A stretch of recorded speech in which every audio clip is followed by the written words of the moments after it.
Okay. Well, thank you very much for the invitation. Thank you very much for putting the time in to organize it. It's so great to get everybody together. So with the next 25 minutes, I want to talk a little bit about some very fine scale metamorphic reaction processes. So processes operating below the grain scale, processes like preferred nucleation, volume diffusion, and how these fine scale processes can influence the formation, the appearance of migmatites, granites in the orogenic belt, with implications for how we might go about estimating the volume of melt in migmatitic or anatectic terrain. But I think I should start from the very beginning here with a definition of what I mean by epitaxy. So most broadly speaking, we can say epitaxy is nucleation of a crystal on a pre-existing crystalline substrate. But in a metamorphic rock, that's pretty much every reaction and every product we could form because we have grain boundaries everywhere. So we can modify that a little bit to say in a metamorphic rock, it's nucleation of a crystal on a crystalline substrate in a particular low energy configuration. So a configuration that lowers the barrier energy of nucleation. Now, importantly, that new phase is going to inherit its crystallographic orientation from the substrate. And so that would be, for example, a daughter crystal inheriting its orientation from the parent grain, like the potassium feldspar and the plagioclase in this image here.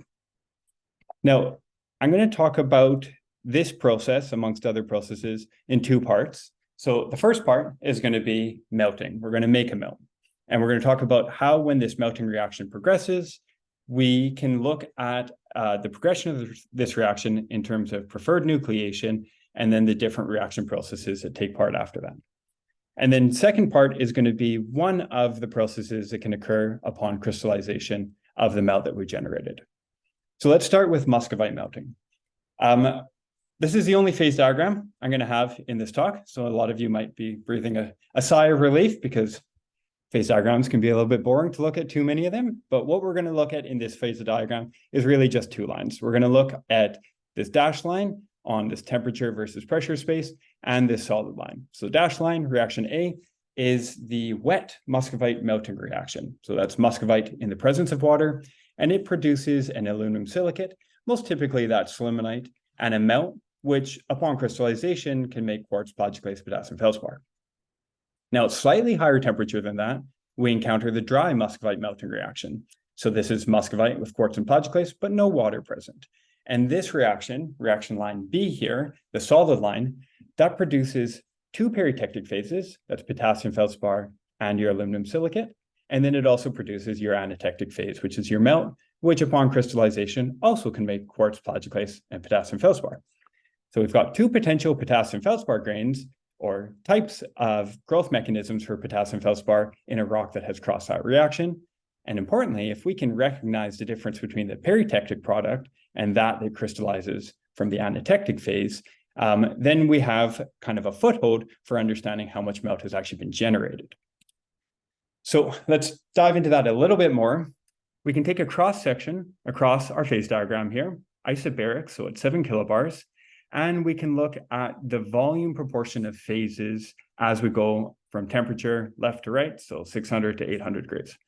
Now, not a lot changes in this bulk composition up until you get to the dry or the vapor absent muscovite melting reaction. So that's melting reaction B. Now, once that starts the melt, once muscovite breaks down and you start to produce a melt, you're producing potassium feldspar, sillimanite, and melt, and you're producing them in a pretty predictable stoichiometric ratio of about 8 parts to 5 parts to 10 parts. Now, it doesn't really matter what way you approach this reaction line. So if we look at the phase diagram here, in a lot of orogenic sequences with Barovian metamorphism, you're probably going to actually decompress across that line, but you can also heat across it. It doesn't also matter so much what your bulk composition is. This stoichiometric ratio remains roughly the same, which is very handy because, again, if we can recognize how much peritectic potassium feldspar we have a reasonable way of estimating how much melt has been generated. So how does a reaction like this actually progress in real rocks?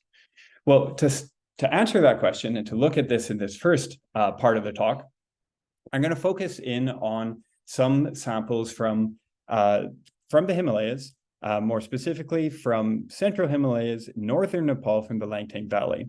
So this is a fairly typical transect across the greater Himalayan series, mostly siliciclastic, and we've got the typical inverted metamorphic field gradient or isograds.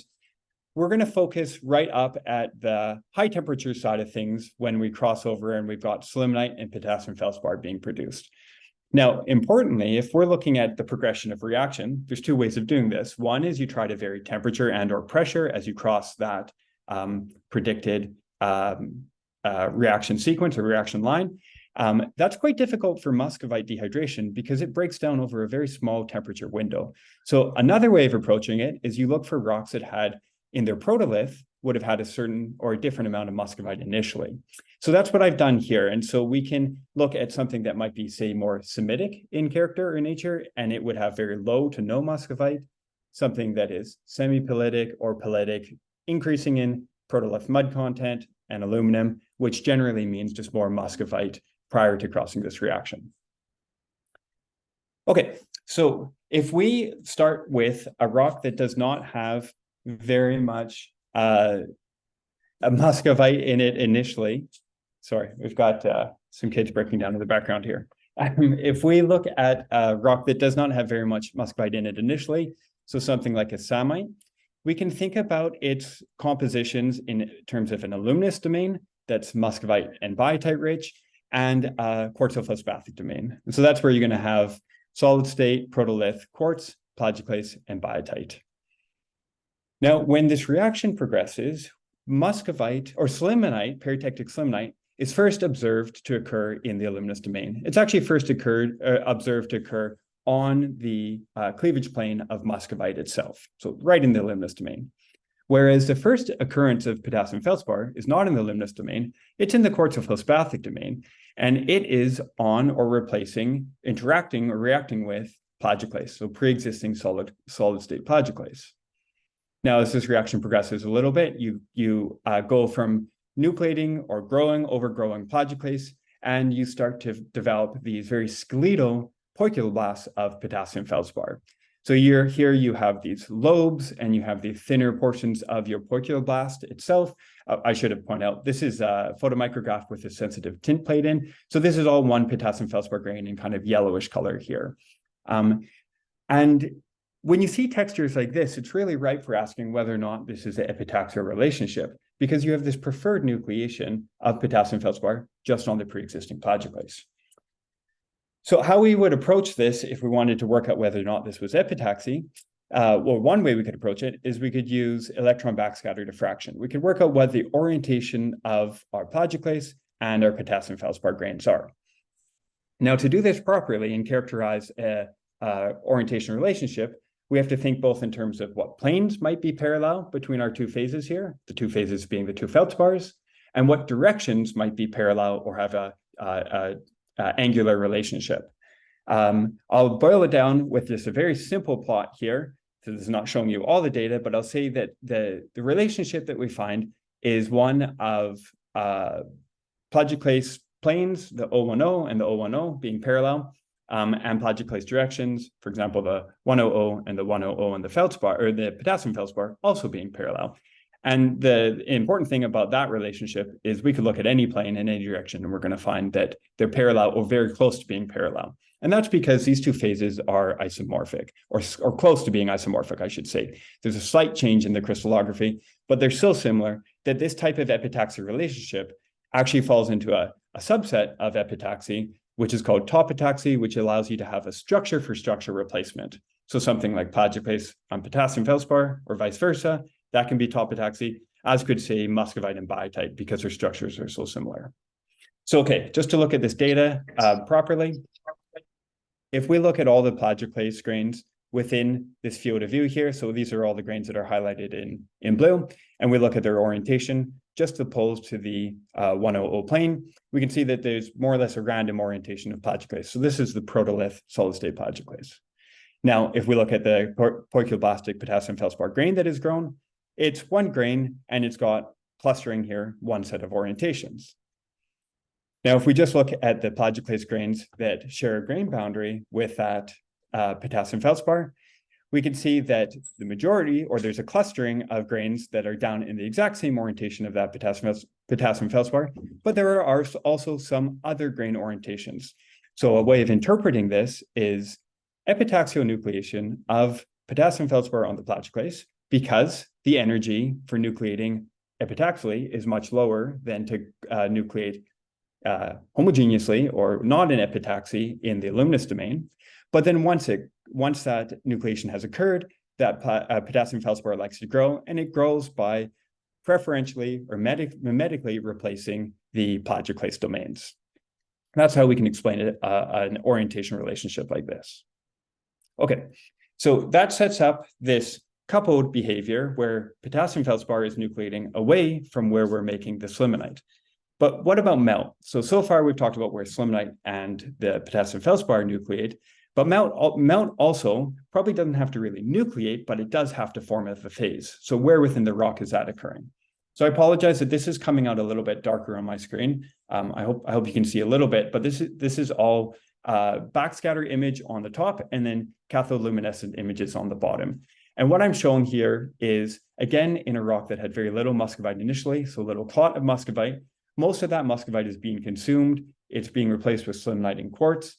But if we look at the two lateral tips of that muscovite clot with respect to the foliation of this rock, what we can see is we get this very characteristic bullseye texture in CL of the quartz grains.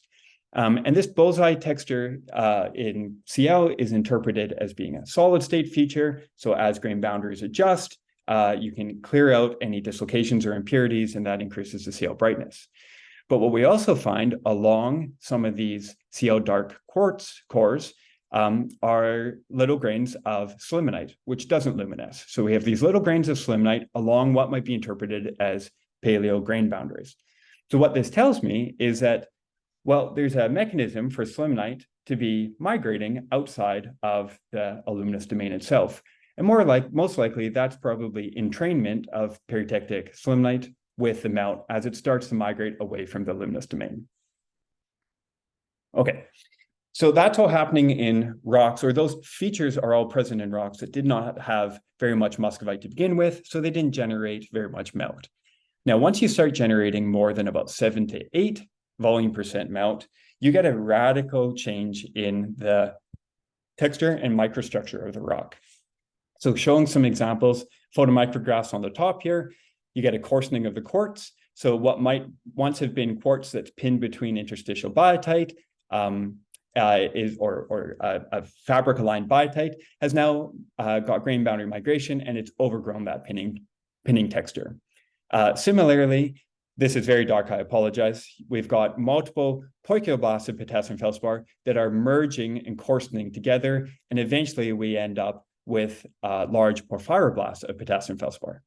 So crossing this threshold of about 7-8 melt%, this happens to be the melt percolation threshold for silicic melt in an anatectic setting. And this is where you're transitioning from a closed system to an open system. So melt is now wetting grain boundaries, increasing the rate of diffusion. We get volume diffusion changing the grain size, but also this marks a transition from where melt now become a mobile phase.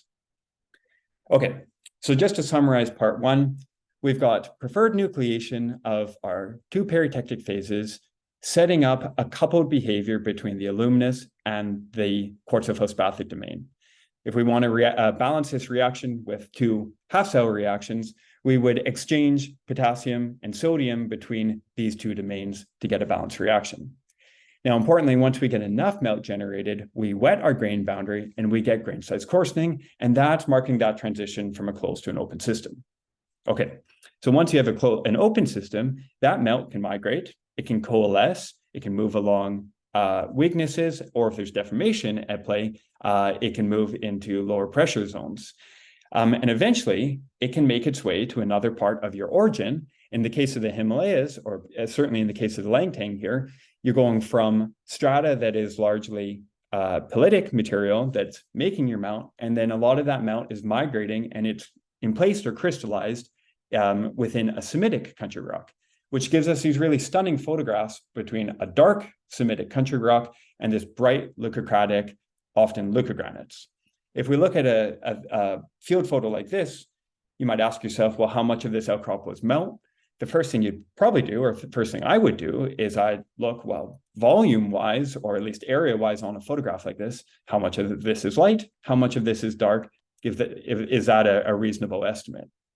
Well, what I want to show you in the next part of this talk, again, appealing to epitaxy, is that in the case of some of these rocks that we see in the photograph here, they do not have igneous crystallization history, rather they are metasomatic in nature. And in particular, I want to focus on this very weird rock, which has been described as the banded tourmaline leucogranite.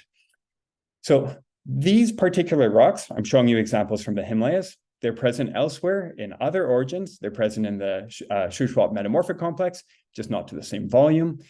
They have this characteristic centimeter scale banding between a tourmaline-rich layer and a potassium feldspar and plagioclase-rich layer. They have some unique features in that characteristic banding, including isoclinal folding, but there are also isotropic domains.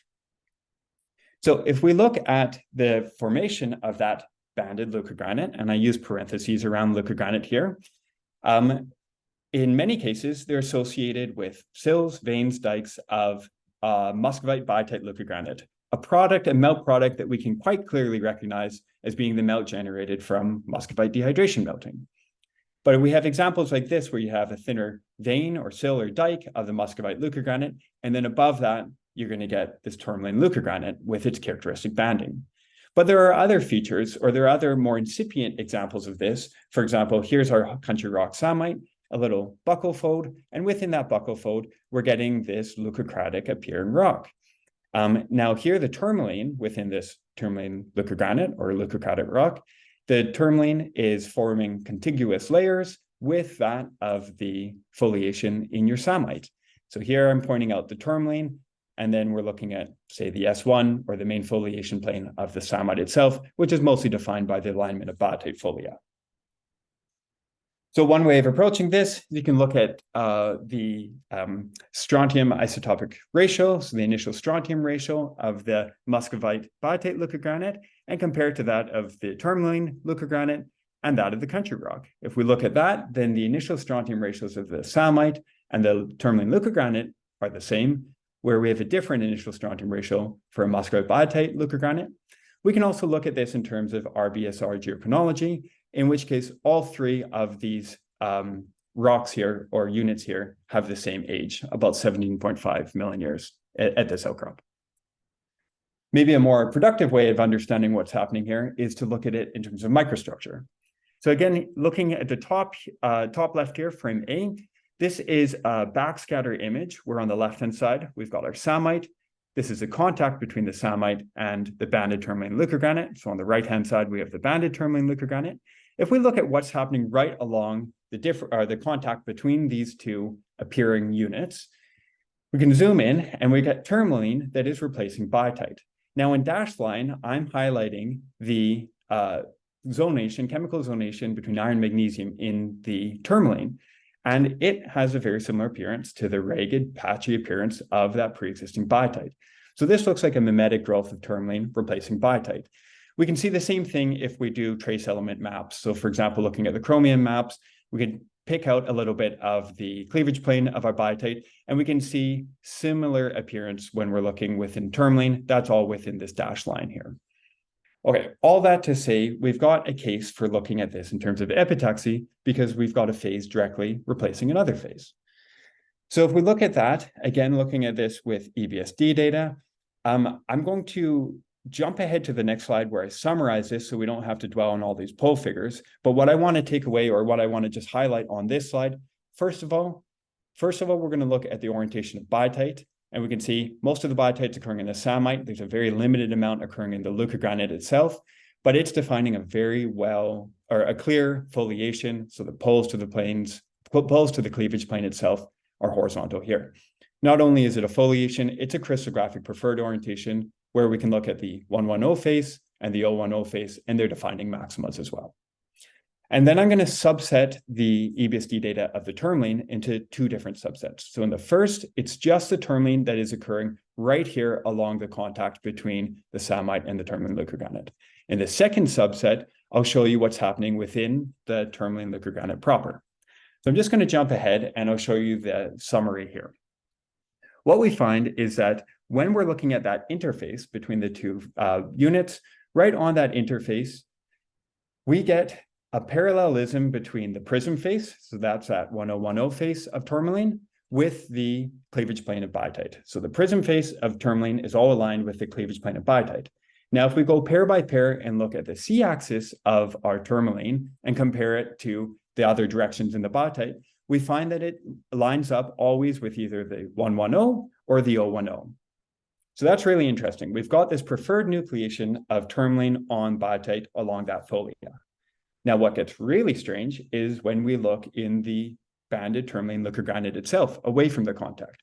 There, we also find all of the tourmaline grains have a common orientation of one of their prism faces parallel to that of the samite or the biotite that's mostly within the neighboring samite. And similarly, we find that the direction of the tourmaline c-axis is always parallel with either the 110 direction or the 010 direction of biotite itself. So I'm showing you the two orientation relationships that we see, just a schematic at the top here. But this is a clear preferred nucleation or orientation, preferred nucleation orientation. And this must mean that tourmaline is in much lower energy to be nucleating in this orientation on the biotite. But this is also telling us that this tourmaline within the banded tourmaline liquor granite, it was seeing the samite, seeing the biotite in the samite for it to inherit that same orientation.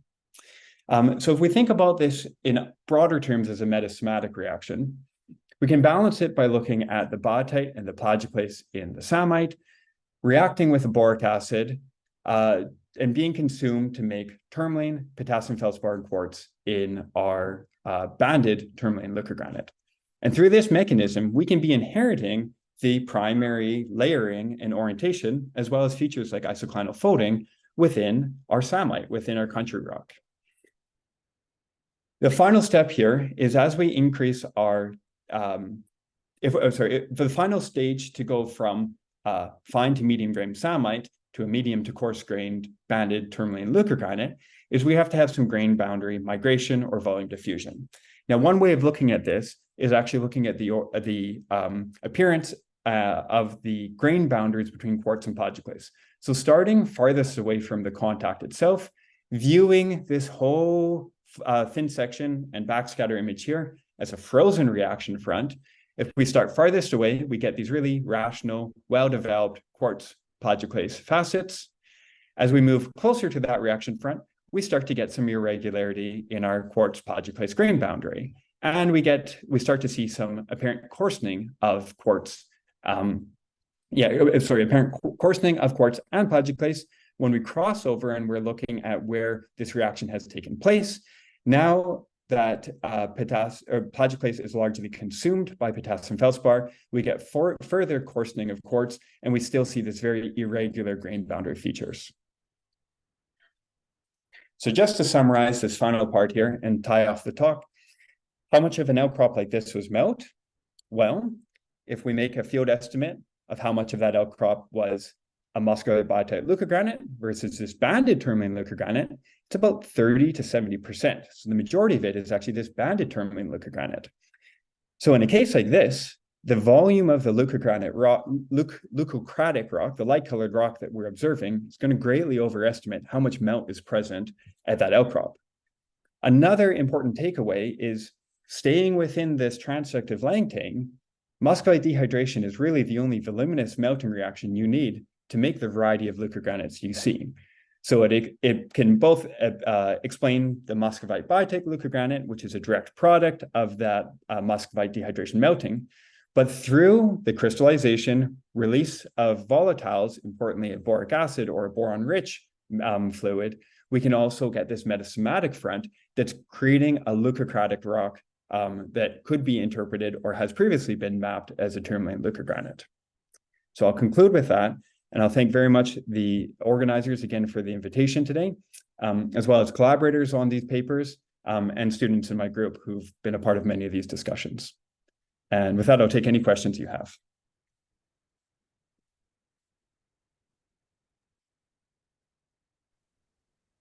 thank you very much, Brendan, for your talk. It was very, very interesting and a bit confusing for us field geologists as well.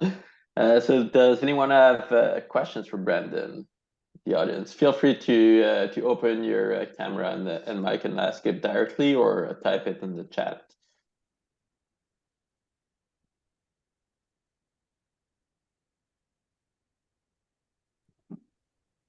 Darren. Cool. Hi. Quick question. Firstly, really cool talk. I followed most of it, so super interesting, with a lot of concentration. Brendan, one question is, do you see, so from the image that's up on the screen now, it looks like you do, but in general, is there a big difference in the geometry of the sort of X melt versus the geometry of the banded tourmaline-bearing stuff, the metasomatic material? Yeah, this is a bit of an unusual photograph. I think we've got a funny cutting angle here. No, typically what we see is most of the standard biotite muscovite leucogranites, veins, sills, horizontal sill, and then above that, structurally above that, that's where we see this banded appearance.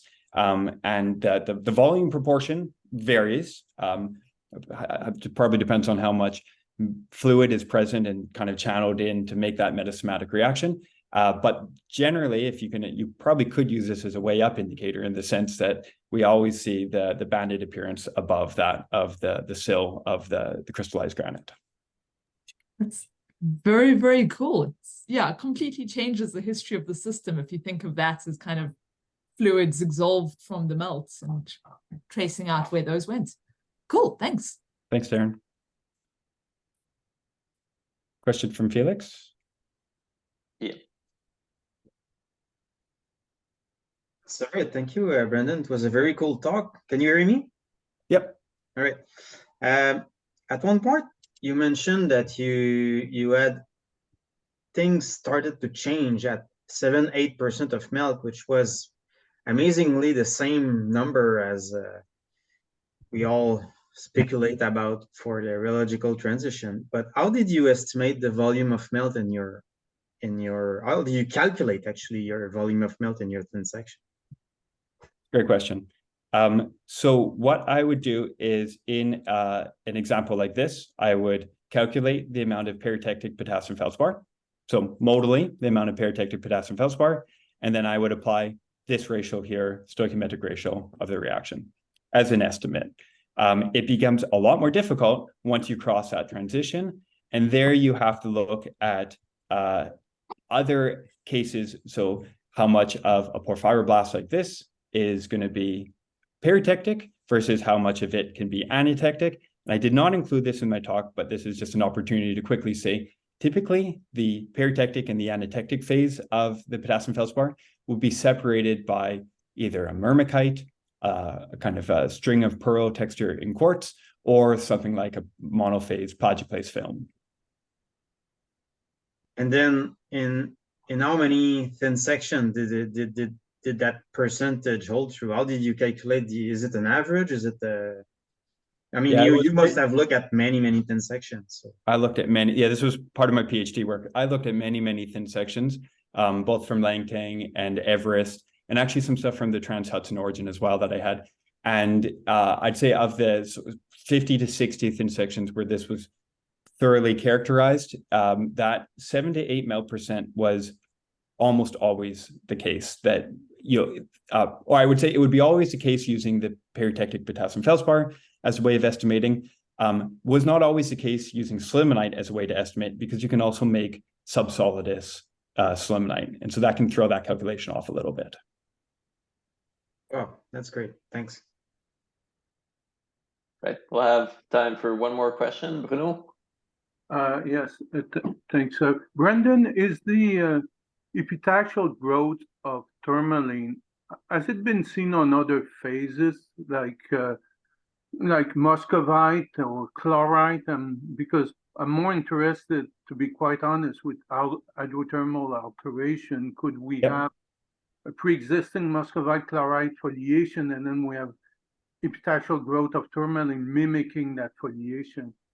Yeah, that's a great question. And very short answer, yes, and the relationship is almost identical, whether you're looking at muscovite, chlorite, and biotite, because what that relationship actually is an attraction between your cations. So here we're looking at a cut of that 1010 face of tourmaline. And so the cation spacing of in the tourmaline on that face versus the top of your T sheet in your micas. So if you look at the apical oxygen at the top of your T sheet in your micas, there we find very similar bond spacing and an orientation that explains parallelism with the 110 and the 010 directions in that mica. So independent of what mica, if you've got a T sheet, you can have this epitaxy relationship. Thank you. So without further ado, hello everybody. I'm very happy to be part of this workshop. Thank you for organizing it. I'm Ludovico Scorsolini, and I'm a PhD student at the University of Waterloo. I'd like to start this presentation with a brief introduction on the Newfoundland Appalachians, since it's the focus of my research. And Newfoundland, it's a great place to study the Appalachians because it preserves an almost complete section across the orogenic belt. The Appalachians are the product of the collision between the Laurentian margin, also known as Humber margin in Newfoundland, and different continental terrains, which culminated with the closure of the Iapetus Ocean and with the formation of the supercontinent Pangaea. The first accretionary stage of the Appalachian orogeny is the Taconic orogeny, which is the focus of my research and is preserved in the Baie Verte Peninsula. Now let's take a look at the Baie Verte Peninsula in more detail. In this slide, we can see the overall architecture of the Baie Verte Peninsula. The main tectonic lineament at the regional scale is the Baie Verte-Brompton line. It is interpreted to be the suture zone of the Taconic orogeny. It separates ophiolitic sequences and suprasubduction intrusive bodies of the Dunash zone on the east side, and the mainly continental sedimentary sequences of the fleur-de-lis supergroup and of the Eastbound-metamorphic suite on the west side of this tectonic lineament. And in the black polygon is my study area that I would like to show you in more detail in the next slide. In this slide, we can see that on the west side of the Baie Verte-Brompton line, there's the fleur-de-lis supergroup is folded. In fact, we have this series of anticlines and synclines. In the anticlines core, there's the Eastbound-metamorphic suite, which is separated from the non-eclogitic unit of the Old House Cove group through this tectonic lineament that is known in literature as the tectonic schist, this tectonic boundary, sorry. And I would like to underline the fact that the eclogites are hosted exclusively in the Eastbound-metamorphic suite and not in the Old House Cove group. So this tectonic boundary must have juxtaposed this unit that recorded very different PT paths. And so I would like to show you now some of the field structure that I studied on the field, and especially the earliest stages of deformation that I can find. There's many more, but they are associated to later deformation events and to later tectonic events. So the earliest stages that I could find are F1 and F2 folds that are found in the Old House Cove group as well as in the Eastbound-metamorphic suite, and they are folded by D3, which is the regional scale dominant foliation that forms that sequence of anticline and synclines that you saw in the previous slide. I would now like to make a jump in scale and go to the microstructures. Sorry, I would like first to show you the eclogitic bodies that are the focus of this research because they were a key aspect for unraveling the PT history of this area. And in particular, in this picture, you can see a mafic boudin in contact with the Eastbound-metamorphic suite metasediments.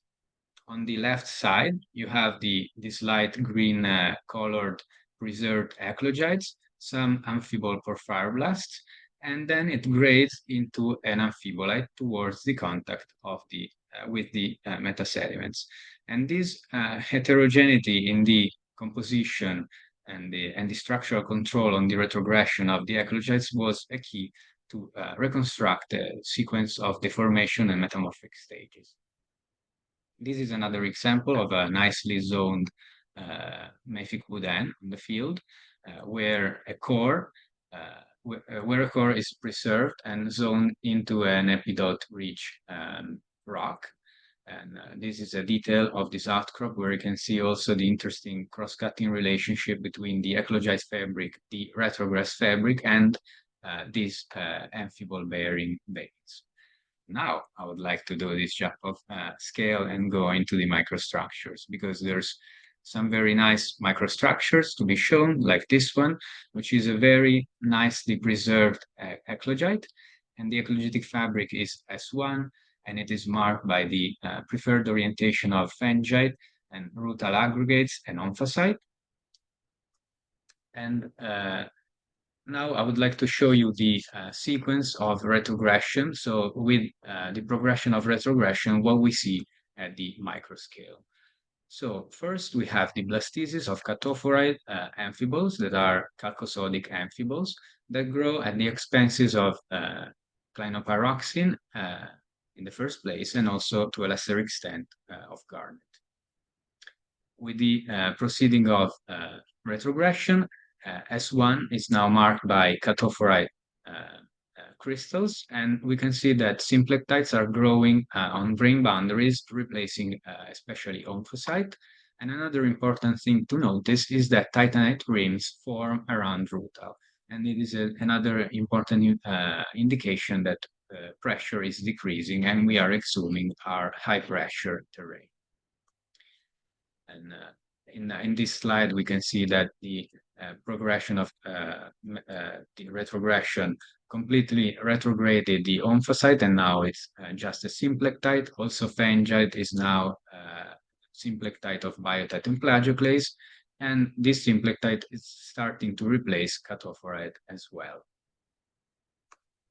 And this picture, it's a very important picture because we can make a very important observation.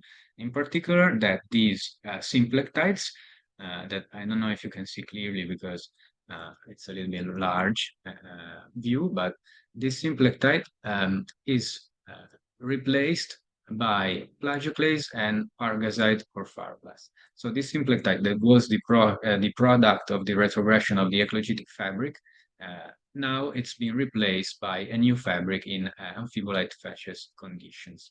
And in this stage, also biotite grow, and garnet is almost completely breaking down to form epidote, biotite, and amphibole aggregates. In this last stage, we can see the complete retrogression of the eclogite. It's now totally unrecognizable. And we have the S2 foliation that is marked by hornblende, actinolite, titanite, plagioclase epidote, and locally K-feldspar. And it's enveloping the parkersite or fibroblasts. So this is the whole progression of retrogression metamorphism in these rocks. And since the focus of my PhD study is to understand the exhumation mechanisms that were active in the Taconic orogen, it is very important to reconstruct a PT path.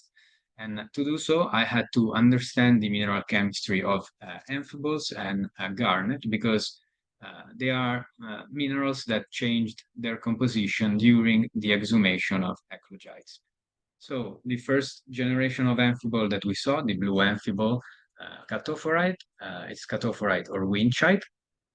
And then the amphiboles that grow following catophorae ranges from pargasite to sadanagite composition to magnesium hornblende and finally tremblite. And this other slide maybe show us a trend in a more efficient way. In fact, if we plot the sodium in the B site of the amphibole against alumina 4, we can see that the first generation of amphibole, catophorae, forms and of course has more sodium because it's a chalcosodic amphibole. And then as we analyze more and more retrogress samples, we have a linear array of decreasing sodium and increasing alumina that is associated to decompression and heating. And then in the completely retrogressed eclogites, which are the square on the bottom here, we have the transition between pargasite, magnesium hornblende, and actinolite again that form a linear array. So we have this nice trend of the retrogression of these amphiboles during the compression of the eclogitic terrain. Also, garnet have some story to tell. In fact, they are very heterogeneous in composition. They are strongly zoned in the eclogites. And I did many traverses across garnet grains. I decided to show this one because the core is nicely preserved and it's characterized by a higher manganese content. And then towards the rim, we have an increasing pyrope and almandine content. And then we have an outer rim, which is very easy to see in the magnesium X-ray map. That is our high pressure rim. And in particular, the internal part of the outer rim is the high pressure peak. And then the outer zones of garnets are record the retrogression of the eclogites. I could associate metamorphic stages to these zoning patterns, both with the analysis of inclusions of garnet, but also with thermodynamic modeling done on many different points across this traverse. And so I could associate this to different metamorphic stage that I will show you in more detail in a second, and to different deformation stages as well. So this is the result of the combination of the garnet isopleth thermal barometry, which are the red rectangles, and the amphibole isopleth modeling, which are the blue rectangles. And in this way, I could reconstruct the PT path of these eclogites. And I also did some geochronology on the accessory phases. I don't have time to go through that in detail in this presentation. I have some slides in the end if you are interested. But I did uranium-lead geochronology on titanite, rutile, and apatite. And I tried with petrochronology to associate different ages to different metamorphic and deformation stages. And another thing I would like to point out in this slide is that this particular kind of PT path is called the beta-shaped PT path because we have a first stage after the peak metamorphism, a hairpin-like PT path, then followed by heating to also high temperatures, like in this case, we are around 800, 850 degrees, and then exhumation to crustal depth. So now that I have fairly constrained PT path, I can try to relate this to other high pressure terrains that have been studied in literature. In this image, we can see that there's a compilation of data from models, which are the red and blue lines, and from natural data, which are the shaded gray areas. And if I superpose my PT path to these arrays, we can see that the peak pressure and peak temperature broadly correspond to what is expected from natural and numeric model data. One thing that differs is that the prograde metamorphism takes place at slightly higher temperature than normal, and there may be some interesting tectonic implications to explain this, and I will go through that in a second. And most importantly, with a well-constrained PT path, we can also try to infer the exhumation mechanisms active during the taconic orogeny. And in particular, this kind of path is coherent with buoyancy-driven exhumation. So we have partially molten material or mantle material, hot and buoyant, that is pushing up the high-pressure rocks that are then exhumed. And there could also be an input from compression and squeezing, because we know that many different accretionary events follow the taconic orogen. So if this was the taconic orogen, we could have an external push from a subsequent orogenic stage like the salinic orogeny, thus inducing tectonic escape and exhumation of the eastbound metamorphic suite. So I would like to conclude by trying to relate the metamorphic stages that I reconstructed to the tectonic models, to the most up-to-date tectonic model that we have. And in particular, Tectono-metamorphic suite eclogites progress path is characterized by a first stage M1 in eclogite species condition at pressure of 1.8 gigapascal and a temperature of 500 degrees. The anomalously high temperature could reflect heating in the first stages of subduction during abduction of the Baie Verte oceanic tract at approximately 481 million years. So this anomalously high temperature during the progress path could be related to abduction of the base of the Baie Verte oceanic tract and possibly of subcontinental slices of mantle that are heating up our downgoing slab. Next, M2 develops a peak pressure conditions and 2.8 gigapascal that corresponds roughly to 90 kilometers in depth. And it's followed by M3 that is always in eclogite phase condition, and it is the stage that precedes the heating. So this could be this rutile age could be reflecting the slab breakoff that of course happens before the thermal perturbation. And at subcrustal depth, estimation is associated to heating from 650 to 850 degrees. This could imply that Eastbound metamorphic suite exhumation was driven by the buoyant rise of low-density material related to slab breakoff. This suggests that the exhumation mechanisms active during the Taconic orogeny are consistent with a combination of buoyancy-driven exhumation, vertical extrusion, and possibly tectonic escape. Exhumation between 1.4 and 1.1 gigapascal is marked by catophrite and titanite growth during M4 at 459 million years. And M5 finally develops during the final stage of exhumation during D2 and at crustal depths at 453 million years. So this concludes my presentation, and I would like to thank you all for your attention. I'm going to try and cover a ridiculous amount of history, and this is going to be a rather arm-wavy talk compared with the previous very meticulous and impressive pieces of work. So I'm going to be asking what drove the Acadian orogeny. It was not the Acadian lines bus here.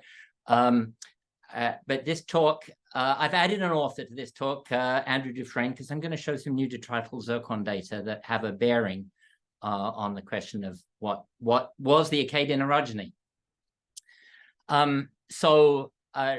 This talk has been very admirably introduced by the previous one. I won't say very much about the Taconian Grampian events, which took place in the Ordovician. Grampian is the name that they're given in the British Isles. I'll say a very little bit about the Silurian, and most of this talk will focus on the Acadian and what I'm going to call the Quibogian event, for reasons that I will try to explain, has been termed the Neo-Acadian. And then I won't say anything about the later Paleozoic orogenies unless I unexpectedly have extra time left over. Our terminology, just before looking at these events, our terminology for orogenies is really influenced by 19th century thinking, I would say, in which orogenies were regarded as episodic catastrophes that affected large parts of the Earth, simultaneously separated by periods of quiet.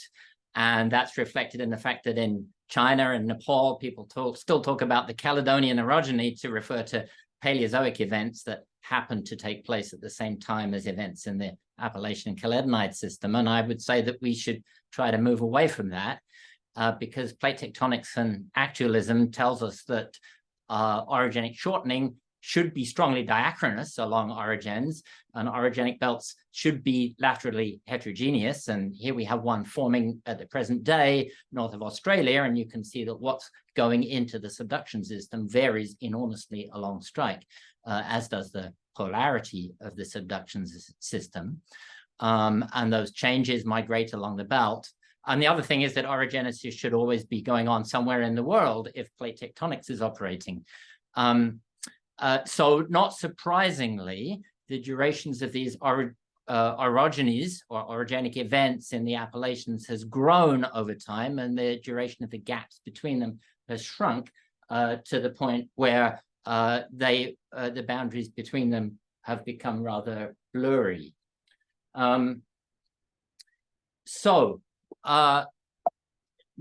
Moving on, let's just briefly, the Taconian orogeny has already been introduced. These are some rather old diagrams, but both showing that that event has been modeled and can be explained as the result of a collision, as was explained in the last talk, between an encroaching southeast dipping subduction system and the Laurentian margin, which involved some microcontinents and irregularities. The encroaching arc was an oceanic arc in the north, but in southern New England, the encroaching arc involved a Gondwana-derived microcontinent, the Moortown terrain. And the same event is called Grampian in Scotland. It effectively occurs at the same time, probably by much the same sort of mechanism. So also, as was shown in the last talk, the Taconian Grampian event was followed by a subduction polarity reversal or flip.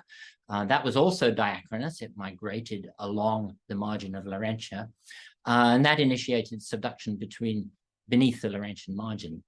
And the clearest evidence for that northwest dipping subduction zone is in New Brunswick, where Kees van Staal and co-workers have shown that blue-schists were developed in the Miramichi terrain, as shown in this map here. And these clearly show underthrusting of a Gondwana-derived microcontinent beneath the Laurentian margin at around 440 million years, almost on the Ordovician-Silurian boundary. So Selenian orogenesis, however, is a protracted thing. If you include all of the events resulting from northwest dipping subduction under the Laurentian margin, it started in the mid-Ordovician, and it continued to the Wenlock or Ludlow in the middle or later part of the Silurian. And it accreted multiple microcontinents, many of which were attributed to Ganderia, to the portion of the margin in the Appalachians. But in the British Isles, in Scotland, it seems that there were not so many or even no Ganderian microcontinents, because the accretion record through this interval from late Ordovician to the middle of the Silurian records what seem to be oceanic slices from which only black shales and turbidites, trench turbidites, were successfully peeled off, and the accretion process is documented through all of these tectonic slices. I know this diagram is too small for you to read. These are all of the graptolite zones through the Ordovician and Silurian, which provide pretty precise time control on this progressive accretion process, which does not seem to have involved all of the microcontinents that existed in the Appalachian segment of the orogen. If we go further to the northeast, things differ again, because the continent of Baltica entered the subduction zone in the middle of the Silurian, and that culminated in a hard collision between Laurentia and Baltica, which is described as the Scandian orogeny, but really is the culminating termination of the Silurian accretion process. So the events in the Selenian orogeny can be bracketed conveniently by the growth of four-arc basins, which spread over the accreted continents, microcontinents. And in some cases, there are unconformities at the bottom of these that allow you to put an upper limit on the time of accretion. And these are the Connecticut Valley Gas Bay Trough and the Central Main Trough, and the Windsor Point and Springdale groups in Newfoundland, and the fill of the Midland Valley of Scotland over in the British Isles. Also in the Silurian, an back arc complex developed in the northern Appalachians. And this has various names, but we call it the coastal igneous belt, and it developed on Ganderian terrains as they approach Laurentia, and these are recorded in southern New Brunswick, in the Aspy belt of Cape Breton, and in the Hermitage terrain area of southern Newfoundland. The polarity of this subduction zone was clearly northwest dipping under Laurentia, and that's demonstrated by the poker moonshine intrusion down here at 422, marking a point near the very end of this belt, which stitches the St. Croix terrain to the Fredericton Trough, which itself is full of Laurentian-derived zircon. So we know that this belt was attached to Laurentia by this time. This date also, 422, is the date of the Fogo granite in Newfoundland, which conveniently separates Silurian events from Acadian events, which are much harder to explain in terms of plate tectonic processes.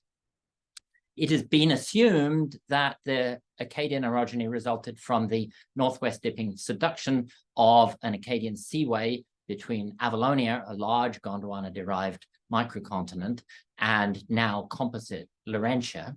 But the major thrusts, and particularly down in New England, where the Acadian orogeny seems to have been a major collisional event, the major thrusts go the wrong way for this polarity. They go towards, with the hanging wall displaced towards the northwest. And the whole process of the Acadian orogeny in New England migrated, the thrust front seems to have migrated from 420 to about 385 from southeast to northwest, as shown in the work of Dwight Bradley, for example, on the Fallen Basin that advanced ahead of it. There are other odd things about the Acadian orogeny, because that arc, the coastal igneous belt, clearly was subduction related and was clearly in the upper plate of the subduction zone. But shortly after the termination of that arc, those rocks were buried and subjected to Barrovian, moderately high pressure metamorphism, which you would normally associate with the lower plate of a subduction zone. That's another oddity and difficult aspect of the Acadian orogeny to explain.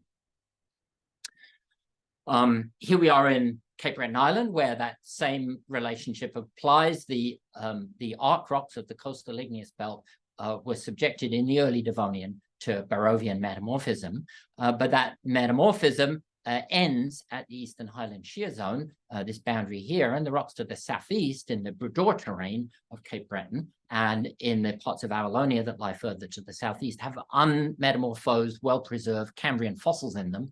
So they did not see the metamorphism that the Aspy terrain and the Kingston terrain experienced. Somewhat similar relationships exist in southern New England, where there is a boundary marked by the Lake Char Bloody Bath fault system between rocks which bear a strong Acadian and Quebogian metamorphic overprint, more of that in a moment, and that separates that metamorphosed area, Acadian metamorphic area, from an unmetamorphosed piece of Avalonia in the southern New England terrain. And along that boundary, there are really beautiful sinistral indicators, kinematic indicators in the rocks developed along that shear zone here in a relatively older paper from Goldstein. There's also indication of sinistral movement along the equivalent boundary in Newfoundland, jumping north, where that boundary is the Dover-Hermitage Bay shear zone or fault, and the Wing Pond shear zone lying to its northwest is a broad zone of sinistral deformation documented by Dawn Kellett and her co-workers, which was succeeded by a narrower zone of dextral deformation in the latter part of the Devonian after about 385. Moving across Newfoundland, the Acadian orogeny produced shortening all across Newfoundland, as indicated by the work of Kees van Staal. And in Western Newfoundland, it produced a series of Laramide-style uplifts here, shown in Shauna White's paper here, and which will be discussed in much greater detail by Martin Schwangler in the next talk. So we'll leave that for now. So the paradox of the Acadian orogeny in the Appalachians is that rocks that appear to have been in the upper plate of a subduction system were rapidly buried and subjected to Barrovian metamorphisms, suggesting a lower plate situation. So I'm now going to move over to the Caledonians briefly and look at the Scottish Highlands, which are divided by the Great Glen Fault, which is the site of Loch Ness, the home of the famous mythical monster. And that represents a major boundary within the British Caledonians that was definitely active during the Devonian, during this interval in the early part of the Devonian. It separates two parts of the Scottish Highlands which have radically different histories. To the northwest, there is little record of Taconian events, but major Silurian deformation and metamorphism in this should say 430 million year Scandian event. My apologies, I thought I had fixed that. This piece looks much more like a piece of Greenland or Scandinavia. The southern part of the Scottish Highlands has a major Ordovician Grampian event at 470, but almost no Scandian deformation. And that led Dewey and Strachan to propose a major sinistral strike-slip zone along the Great Glen Fault, along which they proposed even as much as 900 to 1,200 kilometers of sinistral motion. Further south in southern Britain, I have to go fast. Southern Britain has normally been modeled as a rather diffuse Acadian origin with sinistral deformation producing folds and cleavage, but no major metamorphism. But this slide shows some of our new detrital zircon data that suggests that there is actually an Acadian boundary unrecognized through between the English Lake District and the southern parts of England and Wales. And that suggestion comes from the influx of Grenville-derived detrital zircon. You can see the big blue peak in all of these kernel density diagrams here.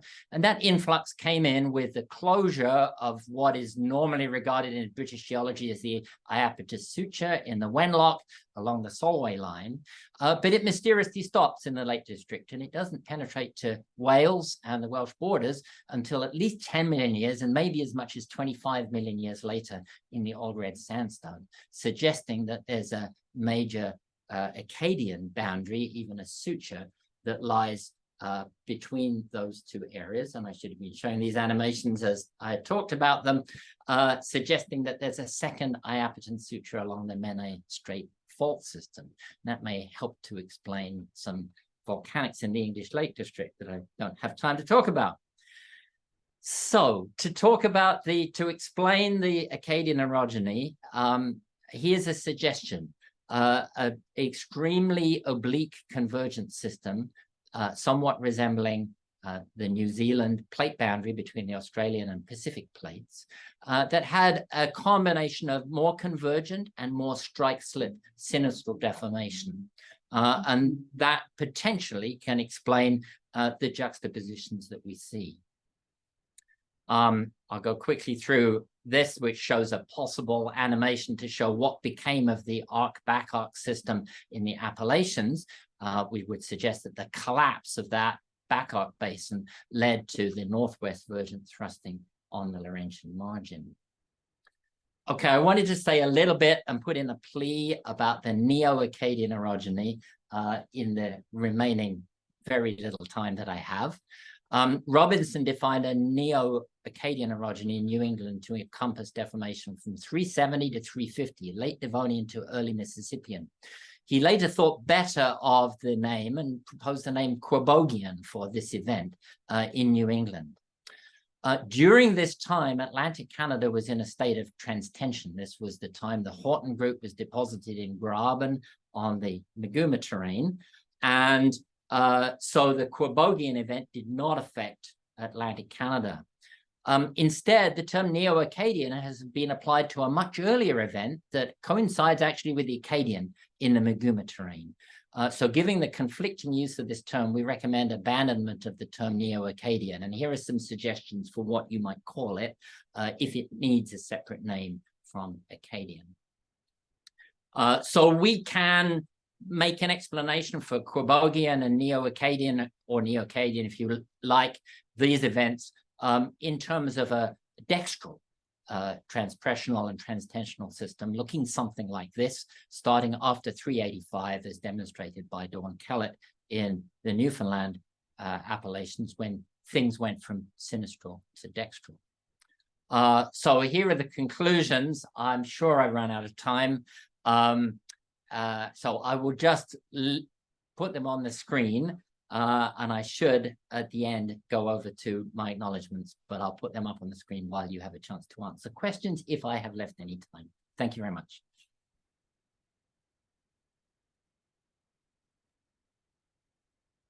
Thank you, John. Are there any questions in the audience for John? We have time for one or two. No? Oh, got a question for you. Or Sure. Noah has one. All right, let's go, Noah. Hey, John. Thanks for the great talk.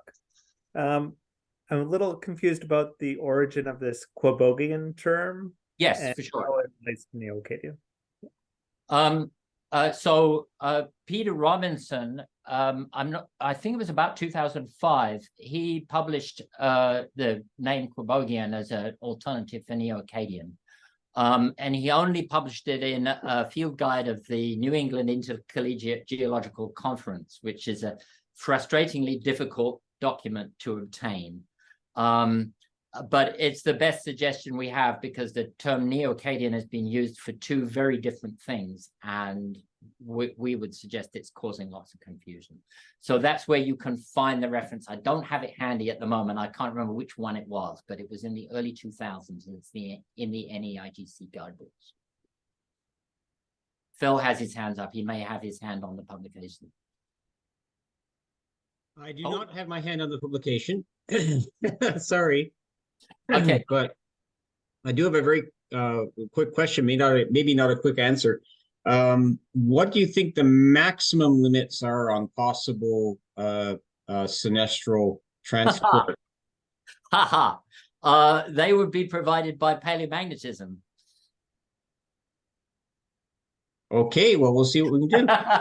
I know that's a smart ass answer. So I would say 1,200 kilometers would be my maximum, but there was some discussion, which you're more familiar with than I, of one of those paleomag estimates that was supposed to constrain it, which we recalculated with the inclination flattening.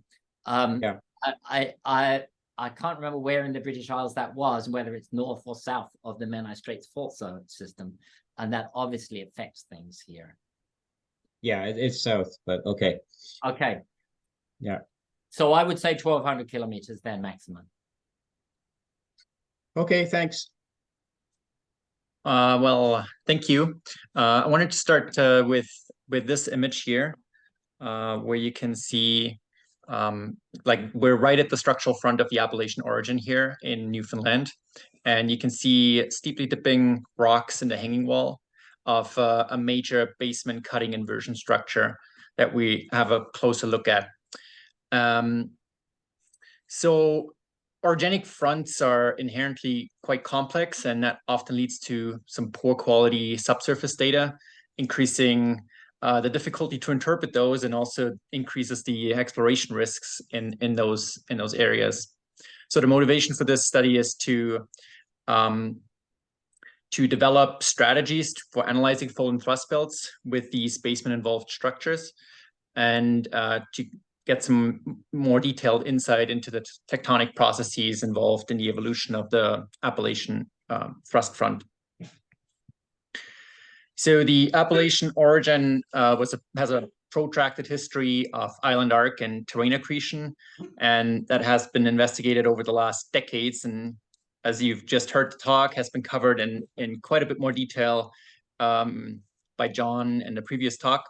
So here I just give you the cliff notes of what's important for my presentation. So you get the Ediacaran extension, which led to the breakup of Rodinia, initiating the margin of Laurentia, which is preserved in the Humber zone in Newfoundland. And during the breakup, continental fragments like the Dashwood continent rifted off of Laurentia. And some of these fragments record evidence of deformation outboard from Laurentia in the early stages of the Taconian orogeny. And during the main stages, microcontinent fragments get accreted back onto the Laurentian margin, which leads to they get accreted back onto it, and during this collisional event, ophiolite pieces are emplaced onto accretionary wedge, which is known as the Humber Arm allothon in Newfoundland. And this in turn is then thrust onto the shelf sediments. And during this stage, part of the Laurentian shelf was under extension due to the loading of the margin by the encroaching microcontinents. And this created extensional faults in the shelf, and the roundhead thrust, which I'm focusing on, the roundhead thrust precursor was created during this time period. After the Taconian, subduction polarity switched from a southeast dipping to a northwest dipping, bringing additional terrains and terrain assemblages into collision with the composite Laurentia. So the Selenian orogeny brought in a series of small perigondwanan derived fragments that are recognized as Ganderia, which collided in multiple stages with Laurentia. And the McWedgett line here is separates Laurentian terrains from perigondwanan terrains. During the Acadian orogeny in the Devonian, the remaining Iapetus Ocean closed, and another Gondwana-derived fragment known as Avalonia came in contact with Laurentia. And this led to inversion of the former extensional structures and further emplacement of the Humber Arm allothon to the west, and also the insertion of a tectonic wedge into the Devonian foreland basin. And then later dextral strike-slip tectonics opened up the maritime basin. The stratigraphy relevant to this project can be broken down into a post-drift succession that is developed and that is deposited unconformably onto the basement rocks. And this creates a strong recognizable reflector that I refer to as base platform reflector. And then a platform succession, which includes limestone and dolomite rocks of the Port-au-Port and St. George group. And within the Port-au-Port group, there are several fine-grained members that create a strong mid-platform reflector. And then a third strong reflector is located in the Table Head group, and we refer to it as the top platform reflector. And here you can see these reflectors in a seismic section interpreted. And you can also see the tectonic wedge I mentioned before, which got inserted into like lower Devonian foreland basin sediments, which are deformed. And we also recognize a large inversion structure, which is the roundhead thrust, and also in sequence thrusting that pushes horses underneath the roundhead thrust. Let's have a closer look at the Taconian, at the roundhead thrust, as it is quite interesting. So you find fault scarp deposits in the hanging wall of the roundhead thrust exposed here at Cape Cormorant and at Three Rock Point, just to the east of it. That include fossils that are derived from Cambrian and early Ordovician limestones deposited stratigraphically on top of Middle Ordovician limestones now, which means that the roundhead thrust started out as a normal fault during the Taconian orogeny when part of the Laurentian margin was under extension. In this seismic line, which runs really close to where we find these fault scarp deposits in outcrop around here. And on the seismic, we can see, we can interpret where they were coming from, originating from, which is down here, where you can see that the platform is beveled off, supplying the conglomerate that we now find in the hanging wall of it. So this, and now clearly, obviously, this fault started out as a extensional normal fault and is now inverted and a large reverse fault. And this interpretation is also verified by when oil companies decided to drill in the area, and they encountered several hundred meters of platform followed by over 600 meters of Grenville basement before they re-entered into the platform sediments. So in the next slides, I'll just give you a short introduction of the steps I took in generating the 3D model and how we used it to gain some more insight into the kinematics of the roundhead thrust. So first, we gathered all the relevant surface data, including field data from more than 2 decades of research collected by Waldron and Stockmall, Cornet, Lacombe, and White. We also included some previously published maps, digital elevation model, paleomagnetic data, and some satellite imagery to reinterpret and constrain the formation boundaries and fault traces on the peninsula.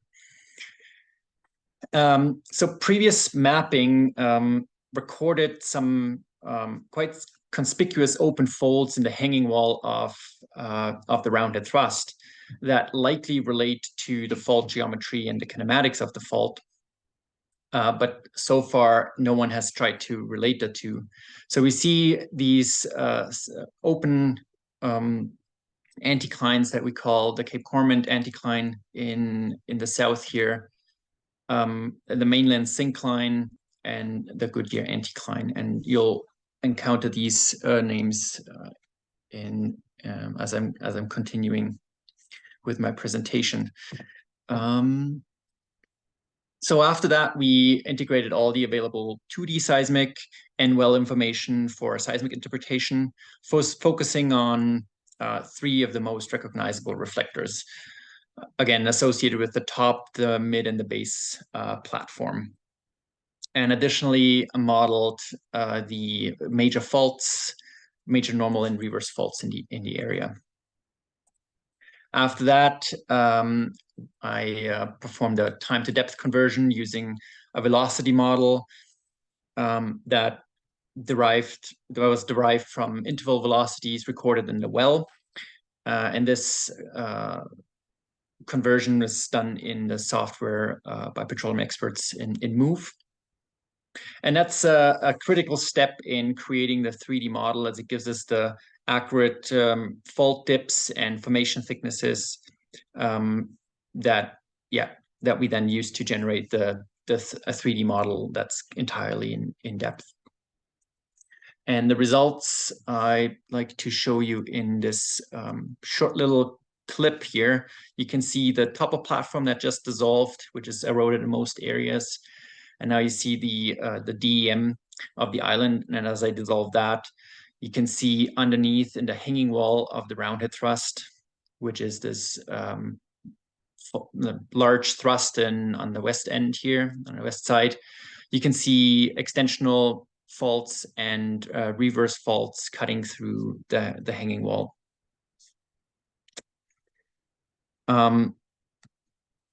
Right. So we're gonna let this dissolve, and I'm gonna rotate it around so you can see it better in 3D. And I'm gonna take off the seismic as well, so you can get a better view at the geometry of the roundhead thrust, which is again this large thrust here that you can see. As we spin around, you can start to recognize some shortcut thrusts that push horses underneath the roundhead thrust. And then as we spin further to the north, you may see a tectonic wedge that got inserted into the foreland basin and is now cut by the roundhead thrust.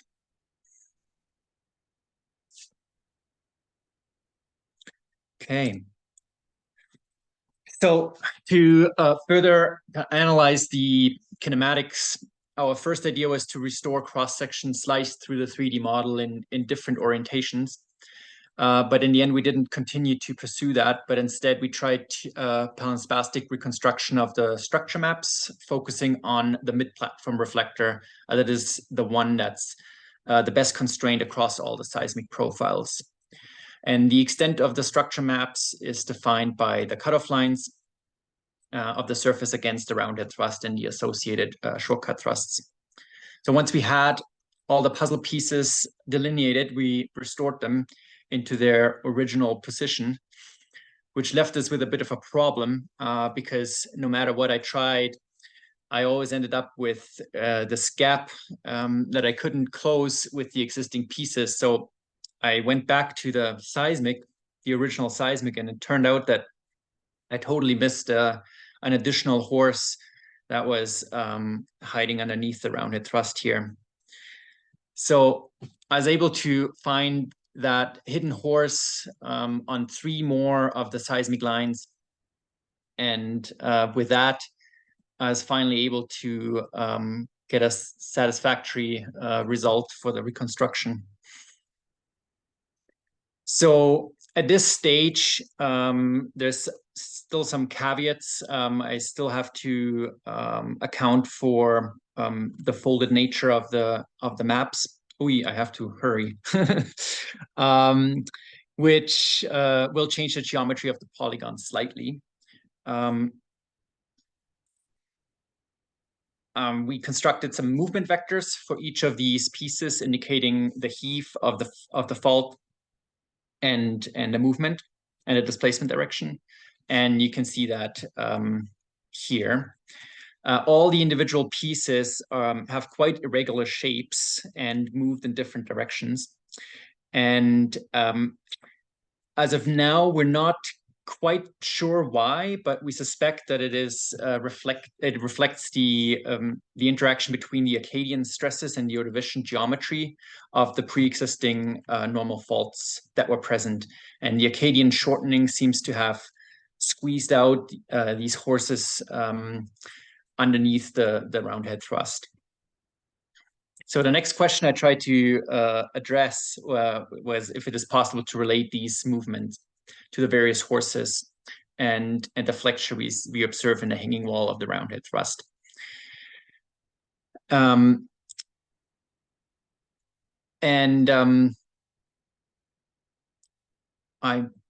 should spend a little bit more time on here. This is a structural map of the hanging wall of the mid-platform reflector in the hanging wall of the roundhead thrust, and the black fault polygons indicate the extensional fault heaves, the red the reverse fault heaves. And as we dissolve it away, even though not quite perfect, it looks like the Goodyear anticline is a result of the combined movement of the horses A and B that were pushed underneath the roundhead thrust. The Cape Cormorant anticline in the south is related to the movement of horse C, and then the area where the horses C and A and B moved apart created room for the mainland syncline that occupies the space between those horses. And it created room to, quote unquote, for the hanging wall to fall into this gap. So with that, I just want to sum this up. And we can say that the rounded thrust and the associated shortcut thrusts in the footwall moved in different directions, with the rounded thrust moving towards 300 degrees azimuth northwest, and the shortcuts with the horses A and B due north with just a very minimal heave, and horse C moved to the northwest with a clockwise rotational component to it. And again, we were able to relate those movements of the various horses to explain the flexure in the hanging wall that we observe at the Goodyear anticline, that it's a result of the movement of horse A and B, and the Cape Cormorant anticline as a result of the movement of the horse C. And the non-cylindrical nature of the folds may reflect as I said, the inheritance of the oldest structures that come from the Taconian or the Ediacaran extension. So I think I also went crazy over time. Thank you, everyone. I'd like to thank all the people and institutions who funded the project and the companies who provided me with the necessary software. So thank you. Thank you, Martin. Wasn't too bad time-wise. You guys have questions for Martin? Before the break? Yeah. Have plenty of time. Shauna? Hey, Shauna. Hi, how's it going? Good, how are you? Well, it's very, very dark in my niece's room. Yeah, great talk. Good to see you and fun to see what you've been working on. Love this place. I was a little bit confused, and I think I might have missed something. The slip vectors that you had for each of the different blocks. Yeah. How did you get those? Did you just take them straight from puzzling back to a yes, yeah, it's to like a basically translation? Yeah, that's correct. Okay. So I took them straight from moving the restored structure maps back to their original or the restored structure maps back to their present day positions. Right, and then the restored structure maps were they just translated? Like, I guess, yeah. How did you get those again? To get the restored map to that, like. So I started out with these structure maps that come from the 3D model, the present day 3D model, and then I tried to puzzle basically these pieces back together to their restored, balanced position. And that's how they ended up, and that's how I got to the movement vectors. Yeah. Okay, so it's kind of just like a lateral, like just kind of translation of those flat pieces. Yeah. And are you guys going to consider the folding and unfold them, which might change the shape? Yeah, that's the next step. I don't assume, or I don't expect the geometry of these polygons to change drastically because all the folds are quite gentle, but there will be a slight change in the geometry of these polygons, which may change the movement vectors slightly, but the overall directions should be representative here. Okay, great. I don't want to waste all the time, but I'm wondering, did you guys go into the field and collect any faults fault data near these structures or faults that might be related to the roundhead thrust to see if any of the faults in silicon fibers kind of match these orientations that you've predicted? I have not been personally collecting any data on the Baie Verte Peninsula, but that's a great suggestion. I should look into because there's so much field data around. I should look into specifically the fault measurements and observations on there. Awesome, thank you. Yeah. Phil, did you have a question? Sure. Thanks, Martin. That's a really nice piece of work, and it's nice to see the continued development of trying to understand 3D in Port-au-Port. This goes back a long while ago. Shauna and John and myself were back there maybe more than 10 years ago now, trying to puzzle this out. My question is, when you reconstructed the hanging wall, are you making some assumption that it must have not rotated, and then that then requires Horsey to rotate? I'm not quite sure what the constraint is on the hanging wall. So on the constraint of the hanging wall of the structural map here, or the constraint on the movement of the hanging wall? On its movement, yeah. Yeah, so I started out with just a yeah, I try to not rotate the hanging wall. Is the short answer to this. Okay. Yeah. And Okay. it just like happened, the way this horsey just wanted to fit is by rotating it. If I'd had rotated the hanging wall of like the hanging wall itself, all the other pieces would not have matched at all. So it seemed to be the easiest way to interpret the whole reconstruction by rotating just that one horse. Yeah. Yeah. No, thank you. Am I allowed to add here? Yeah, yeah. I think that once the folding in the immediate hanging wall of the roundhead thrust that you see at Cape Cormorant is greater in the south than it is at the north. So I suspect that when we take the folding into account, the hanging wall cutoff against the roundhead thrust will move slightly, and that will force a little bit of rotation in the hanging wall to make the jigsaw puzzle fit together, because the southern edge of the hanging wall of everything is going to get a little bit bigger. Yep. Right. Okay, and that would be a clockwise sense? It would counterclockwise. It would be counterclockwise as you restore it, as you retro deform it. So it would be clockwise rotation as the thrust is in place. Okay, cool. There's some good discussion to be had on this. Yes. That's good. Yeah. So as you know, we've been trying to date thrust movements, and I reported on that in the crow's nest. It's not advancing here.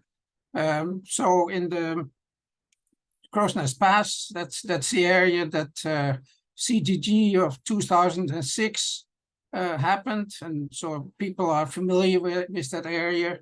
But we did some dating, but now we are also starting on the main transect between Calgary and Golden.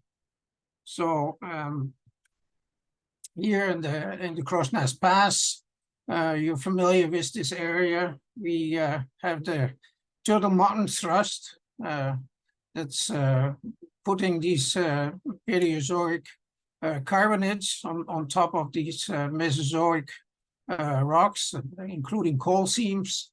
And we have a seismic line there. And we took samples here in the Mount Het formation, as I've reported on in a previous CTG. And so we got the cross section there, and on top of the Turtle Mountain thrust, we have the Mount Het formation, and this is a sample, and this was our first sample, and we got a good uranium lead age out of these silicon fibers. These are overthrust, and so we got an age of 32.4 million years, and that was our first sample. But Kyle always said there's a 30% chance that you get an age, and so we haven't been as lucky in our next samples. Here is one outcrop. I've known that outcrop for a long time. This nice calcite fibers here, and so I planned on sampling there. And so in June, I drove by there, and I spent about half an hour knocking a sample off of these thickened sites. And then I drove away, but my sunglasses, I couldn't find my sunglasses, so I drove back to the outcrop and I looked for my sunglasses. Then I found them in the car. Then I heard some siren going, and there was the park police, and they said, we got a report that you were sampling here. And I had to admit that I had sampled there and I didn't have a sampling permit.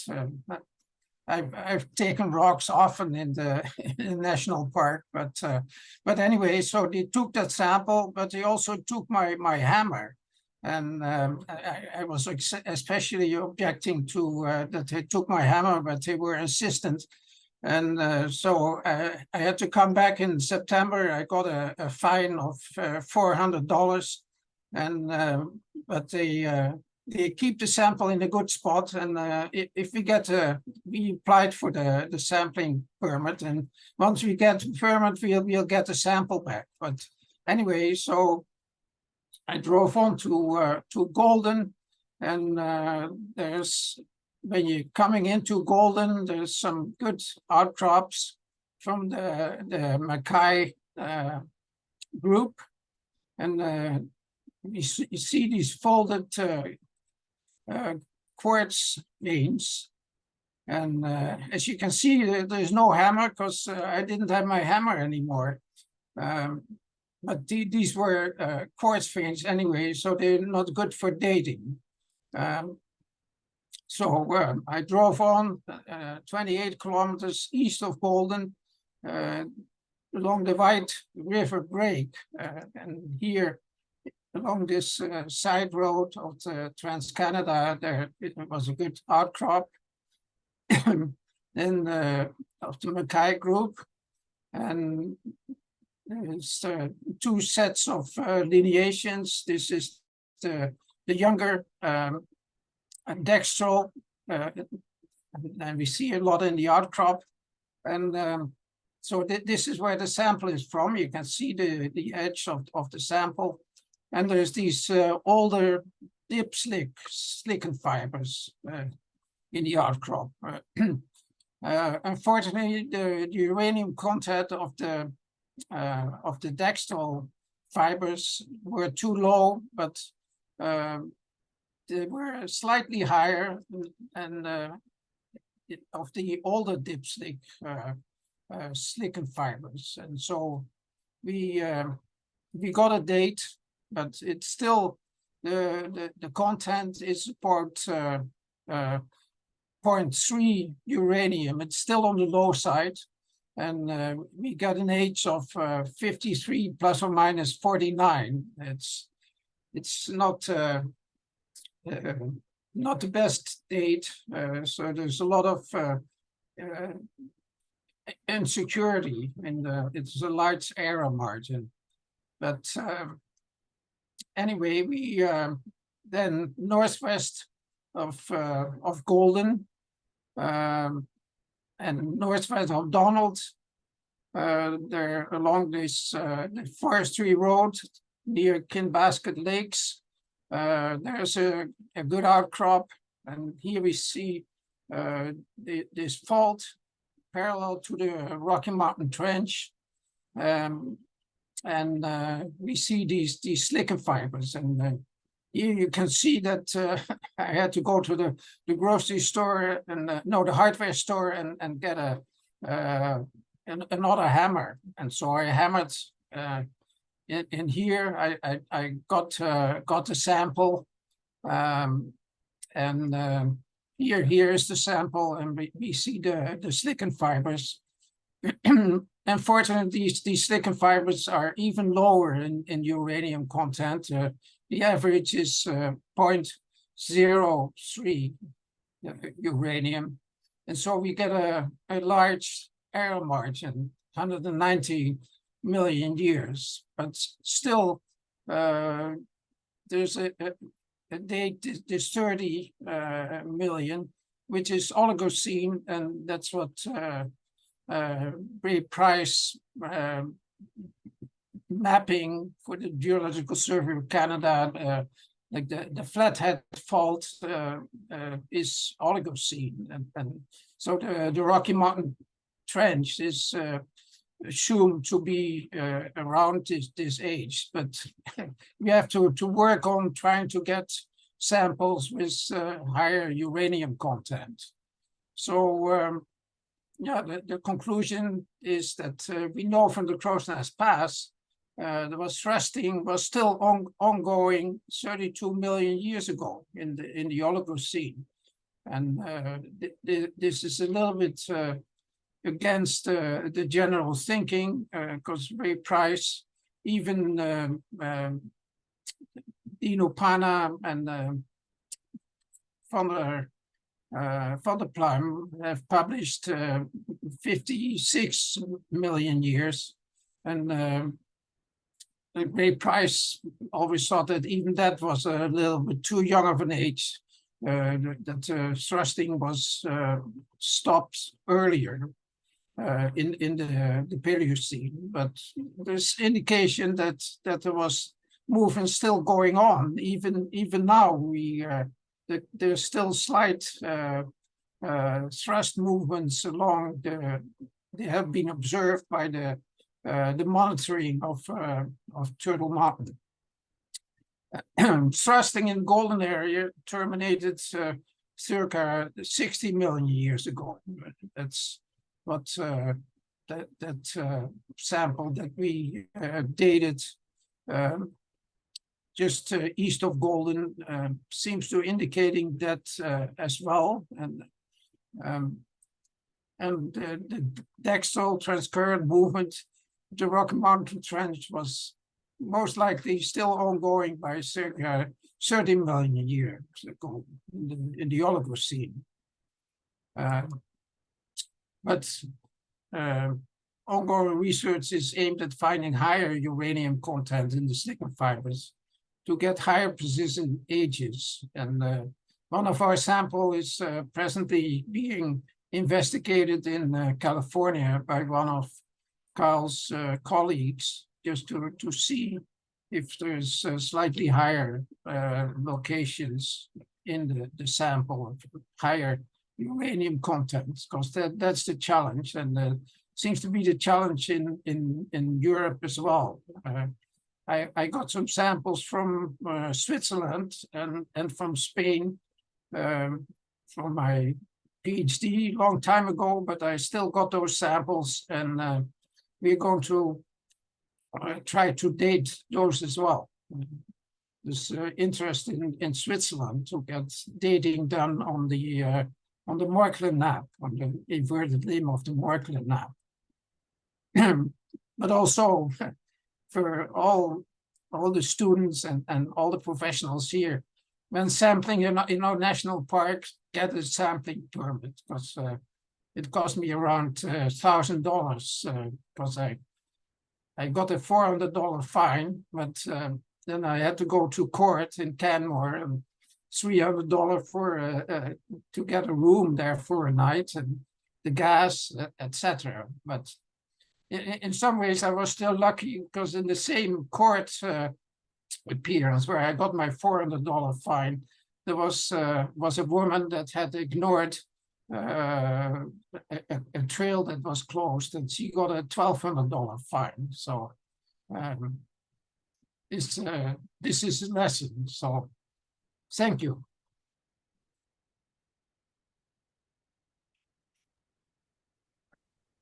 Thank you, Willem. And it's a good reminder about rules in national parks. Yeah, I think I see one hand. Dan. Hi, Willem. Can you let me know, or do you have any idea, like how much displacement might have been on any of these thrusts and transcurrent faults that you were looking at, or is that just not possible to get that information? Well, the Rocky Mountain Trench, in general, is the idea that there's not a lot of movement. The northern Rocky Mountain Trench, there's enormous amount of movements, and that's still the discussion, how much movement was there on the southern Rocky Mountain Trench. It seemed to be, well, when you see those silicon fibers, there was movement along it, but how much, I don't, the mapping of the GSC there that Ray Price and Mountjoy and Waldron, they didn't think that there was a lot of movement in that direction.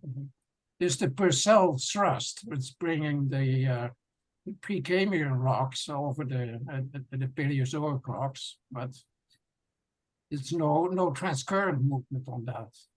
It's just overthrusting. Right. Yeah, I think Phil Simony and his students around Kinbasket Lake and further to the north also mapped structures across the trench that didn't show much in the way of any transcurrent displacement, maybe a little bit of normal displacement. Yeah, that's Mike McDonough and the people too. Okay, thank you. Phil, did you have a question? Yeah, thanks very much for an interesting talk and trying to dig into the fault motion history for the Golden area. I'm curious about the mechanism for the silicon sides. You've identified that there are particular silicon sides and overprinting, overlapping relationships. I'm not certain. So my question is what do the ages represent? Do they represent the motion or the last motion? Most likely it's the last motion. Yeah. And that will be a little bit of a problem. I've been having some discussion with Adrian Pfiffner in the Swiss Alps. There's also different type of movement, different phases, and most likely the date you're going to get is the youngest movement. But yeah. But that's interesting. From the one sample that we sampled, where there was an older older dip slip, and that we got only that one had enough uranium to get a little bit of still with a fairly large error margin, but at least we got something out of that. But Kyle couldn't do anything with the with the Dexel's slip movement, the younger one. Yeah, just not enough uranium. That's a bit of a challenge. And University of Frankfurt in Germany, they do a fair bit of dating. They have done the dating in the Alps, and so that was their challenge as well, to get the right amount of uranium. So they got a little bit smaller error margins. So we are looking for somehow to that's the challenge with this method, to because you can't tell from the outcrop how much uranium there's. I mean, we're talking ppm, so yeah, if you ever figure out a way to select a sample based on uranium content on the outcrop, let us know. I'm sure a lot of people would be interested, not to lose time with samples that don't yield any results. It will be just taking more samples, I think, and do more analysis. Yeah. Just convince Kyle that it's useful to do, not have to pay too much. Mm-hmm. Yes, well, good evening, everyone. First of all, I want to thank Dana, Lyal, and Renaud for organizing this. I think it's a great way for all of us to get together coast to coast. I was just looking at our list, and we have over 50 participants, and that's amazing on a Monday night. So my presentation will depart from the previous talks in that I will present results from a recently published study that we published in geomorphology. So very different from metamorphic petrology and classical structural geology. But what I want to do in this talk is briefly mention and summarize our tectonic geomorphology results, but that's from a very small area in central northern India, in the area of Panna right here, 500 kilometers south of the Himalayan front. But I want, in the second part of the talk, to expand on those results to the broader context of our group's research on basement structures and orogenesis. So about 10 years ago, I guess it is 10 years ago, Lyal Harris and I processed and analyzed some satellite Bugey gravity data from northern India, Himalaya, and Tibet. And in doing so, we identified a series of lithospheric scale lineaments extending all the way to 70 kilometers depth, rooted in India, but extending to the northern limit of the underplated India underneath the Himalayan and the Asian crust. And these are highlighted in these gray zones right here on this map. And we interpreted them as basement faults located or oriented at a very high angle to the Himalayan origin, essentially cross-strike basement faults. And we also noted that they spatially coincide with the edges of Archean Indian cratons that outcrop as topographic ridges highlighted in brown on the map. So the Delhi Hardwar Ridge on the west, around New Delhi, the Faizabad Ridge near the town of Lucknow, and the Mungar Saharsa Ridge in the eastern part, just west of Kolkata.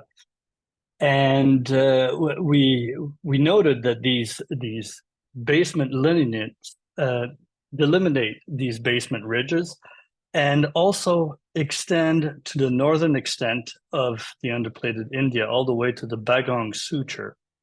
And on top of that, they seem to also spatially coincide with presently active Tibetan grabens that are highlighted by these red lines on the Tibetan plateau. So these observations raise a series of questions. First of all, is there any mechanical link between these postulated basement faults that are rooted in the Indian plate and development of grabens that affect the Asian crust above? What are the influence of on partitioning the origin? Is there any evidence of the activation or reactivation of these basement faults along the Himalayan arc itself? And are there any control on present-day seismicity? And finally, if we step back away from the Himalayan Tibetan system and go back to the Indian Precambrian shield, can we observe any evidence of these faults in the near surface in the Precambrian record of India? So quite a few questions came from that first study. So one particularly, I guess, intriguing aspect of these faults is their possible influence on regional seismicity pattern. And Vineet Galahat, a geophysicist from India, and colleagues observed that there is a significant change in the frequency and magnitude of large earthquakes along the Himalayan arc.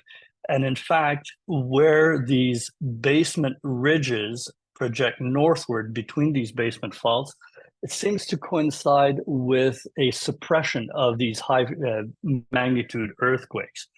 And this is illustrated in this bottom right diagram, where you can see the location of these three ridges from west to east, and with I guess, an observed decrease in both the magnitude and frequency of earthquakes. So it seems that, at least on first observation, that the location of these faults, the coincident Tibetan grabens, may interact and produce some kind of stress shadow effect that might decrease the earthquake potential of major thrust events along the arc where these basement faults are located. Now, this interaction between the basement faults and the earthquake, I think, is very well illustrated in the aftermath of the 2015 earthquake. In fact, that I'm sure Renaud remembers, because he was in Kathmandu at the time. So this was a 7.8 earthquake that affected a large area around the Kathmandu Valley, centered around the Gorkha region in central Nepal, that caused significant damage and loss of life. The aftermath of that, well, there was a series of aftershock sequences and documented extent of fault rupture that's portrayed on the map to the right here. And we can see that the aftershock sequence and also the slip related to this major earthquake was confined between two northeast trending basement faults, and the entire shaking damage was really confined and buttressed against one of these major northeast basement faults. From a historical perspective, these large historical earthquakes, and at least the region of devastation of these large earthquakes, as portrayed on this map here on the lower left, also indicates that these basement faults may control the degree of shaking and limit the surface rupture of these earthquakes. So there seems to be some kind of interaction between these pre-existent basement structures that were existent prior to the development of the Himalayan orogeny and the development of present-day seismicity. So with that in mind, of course, one particular fault or lineament that we were interested was this number 4 lineament that's right in the middle of the orogen, which we call the Pokhara fault, that is centered in the Himalayan system right underneath the Kola Graben here, that also is one of these major northeast structure that delimited the rupture length of the Kathmandu earthquake of 2015. And this Pokhara fault extends to the south, or in Madhya Pradesh in central India, and delimits the eastern edge of the Bundelkhand Archean craton. And it also marks the edge of the Paleoproterozoic Vindhyan basement rocks, Vindhyan, rift basin that's highlighted by these blue, this blue unit right here. Also to note that the lineament coincides with Mesoproterozoic diamond-bearing kimberlites, which are illustrated by these little white diamonds right west of the town of Pana. On top of that, as we zoom into the Pana district, right on the edge of the Bundelkhand Archean craton, we have the overlapping rift-related Paleoproterozoic Vindhyan rocks. They are overlapping and highlight a broad homoclinal fold right above the projection of this Pokhara fault. So with that introduction, of course, our next step was to get a better glimpse of what is the actual, what does the Pokhara fault actually look like in Precambrian India in Madhya Pradesh. So I'm just going to take you through a little fly-through from Google Earth as we head into the area of Pana, which lies about 500 kilometers south of the Himalayan front. And right away, what you can see is that the Pokhara fault coincides with a significant topographic lineament that is cut through by the Ken River, which is a major tributary of the Ganges River. So we will be looking at some features, namely the canyon where the Ken River cuts through the homocline. We will address this dried up meander-like feature right here, and also this outflow that seems to be the stream that seems to be going nowhere right now. All right, so first order observation is, yes, the Ken River flows through this gorge and insides the monocline of Vindhyan rocks. And what's really most intriguing is that the Ken River is flowing north. So of course the river gradient is going from high to low all the way here. However, it's cutting through rising topography as the Ken River goes through the gorge. So on this cross-section right here, which is the swath profile along this rectangular zone right here, you can see the topography rising here, which is marked by the upper line right here, whereas the bottom line represents the river profile cutting down against the rising topography and also the southeast dipping stratigraphy of the Vindian rocks depicted by these dashed lines. And of course, we have this enigmatic meander-like valley and the abandoned stream that seems to be, or may have, I guess, provided the source for the meander at one point in time. Now, a couple of interesting points about this area is that all these features are within the Pana Wildlife Tiger Reserve, so it's a restricted area that's fairly difficult to access. On top of that, there are extensive active diamond mines in the area, which further restrict the access.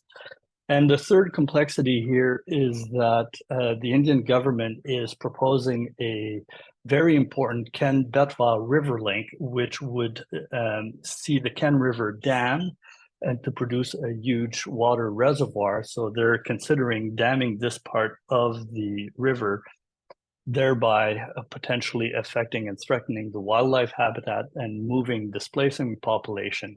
So it's a political hotbed on top of that. So it's pretty difficult to get permission to get into this area.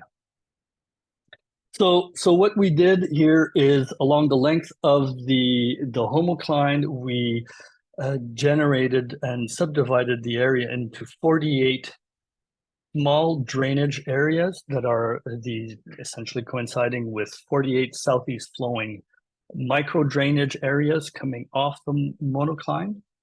And we essentially evaluated the normalized steepness index for each of these rivers to identify potential nick points. And the idea here is that a stable river that is in steady state will have a fairly steady river profile, but if that river or that surface area has been subjected to surface uplift, then the river profile will undergo a transient river profile that will essentially be highlighted by this, and there will be a break in slope with a fairly shallow slope of the river upstream of the nick point and a fairly steep segment below the nick point.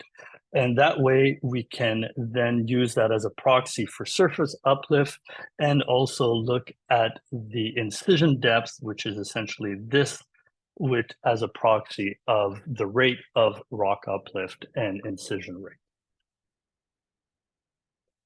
So without going into too greater detail, what we've generated along this, so what you see here are these maps. The first map represents all these streams southeast of the Ken River, and the map below represents all these streams to the northeast of the Ken River. And we've identified pretty much a series of nick points along the whole length of the monocline. And interestingly, all the stream segments above these nick points are fairly shallow in slope, whereas below that, they're fairly steep, which are these red lines right here. And the elevation of the nick points decreases systematically as we go from southwest to northeast along the orange line right here. Consequently, also the incision depth along all these streams seems to decrease as we head towards the northeast. So, of course, the first thing we need to ask ourselves when we're looking at nick points in these stream profiles is what could be the possible cause of these nick points. It might not necessarily be a transient uplift system. It could also mark either man-made structures or lithological boundaries. So to test that, we use these directional edge detection filters to see if there are any marked northeast, southwest oriented features along the length of this homocline, and these two diagrams above clearly show that there's no significant northeast striking macroscopic terrain features associated with these nick points. Also, superimposing the location of these nick points, which are these black dots in all these streams, overlaid with the geology, we can see that these nick points do not coincide with major lithological boundaries. So a change of rock uplift rate along the monocline is therefore implied, likely corresponding to activation of the fault underneath. So to put this in a proposed geomorphic evolution of the Ken River catchment in the Pana region, we proposed that the initial landscape was fairly flat, right on the southern edge of the Ganges foreland basin. All the streams were flowing northward, meander-like on a flat terrain.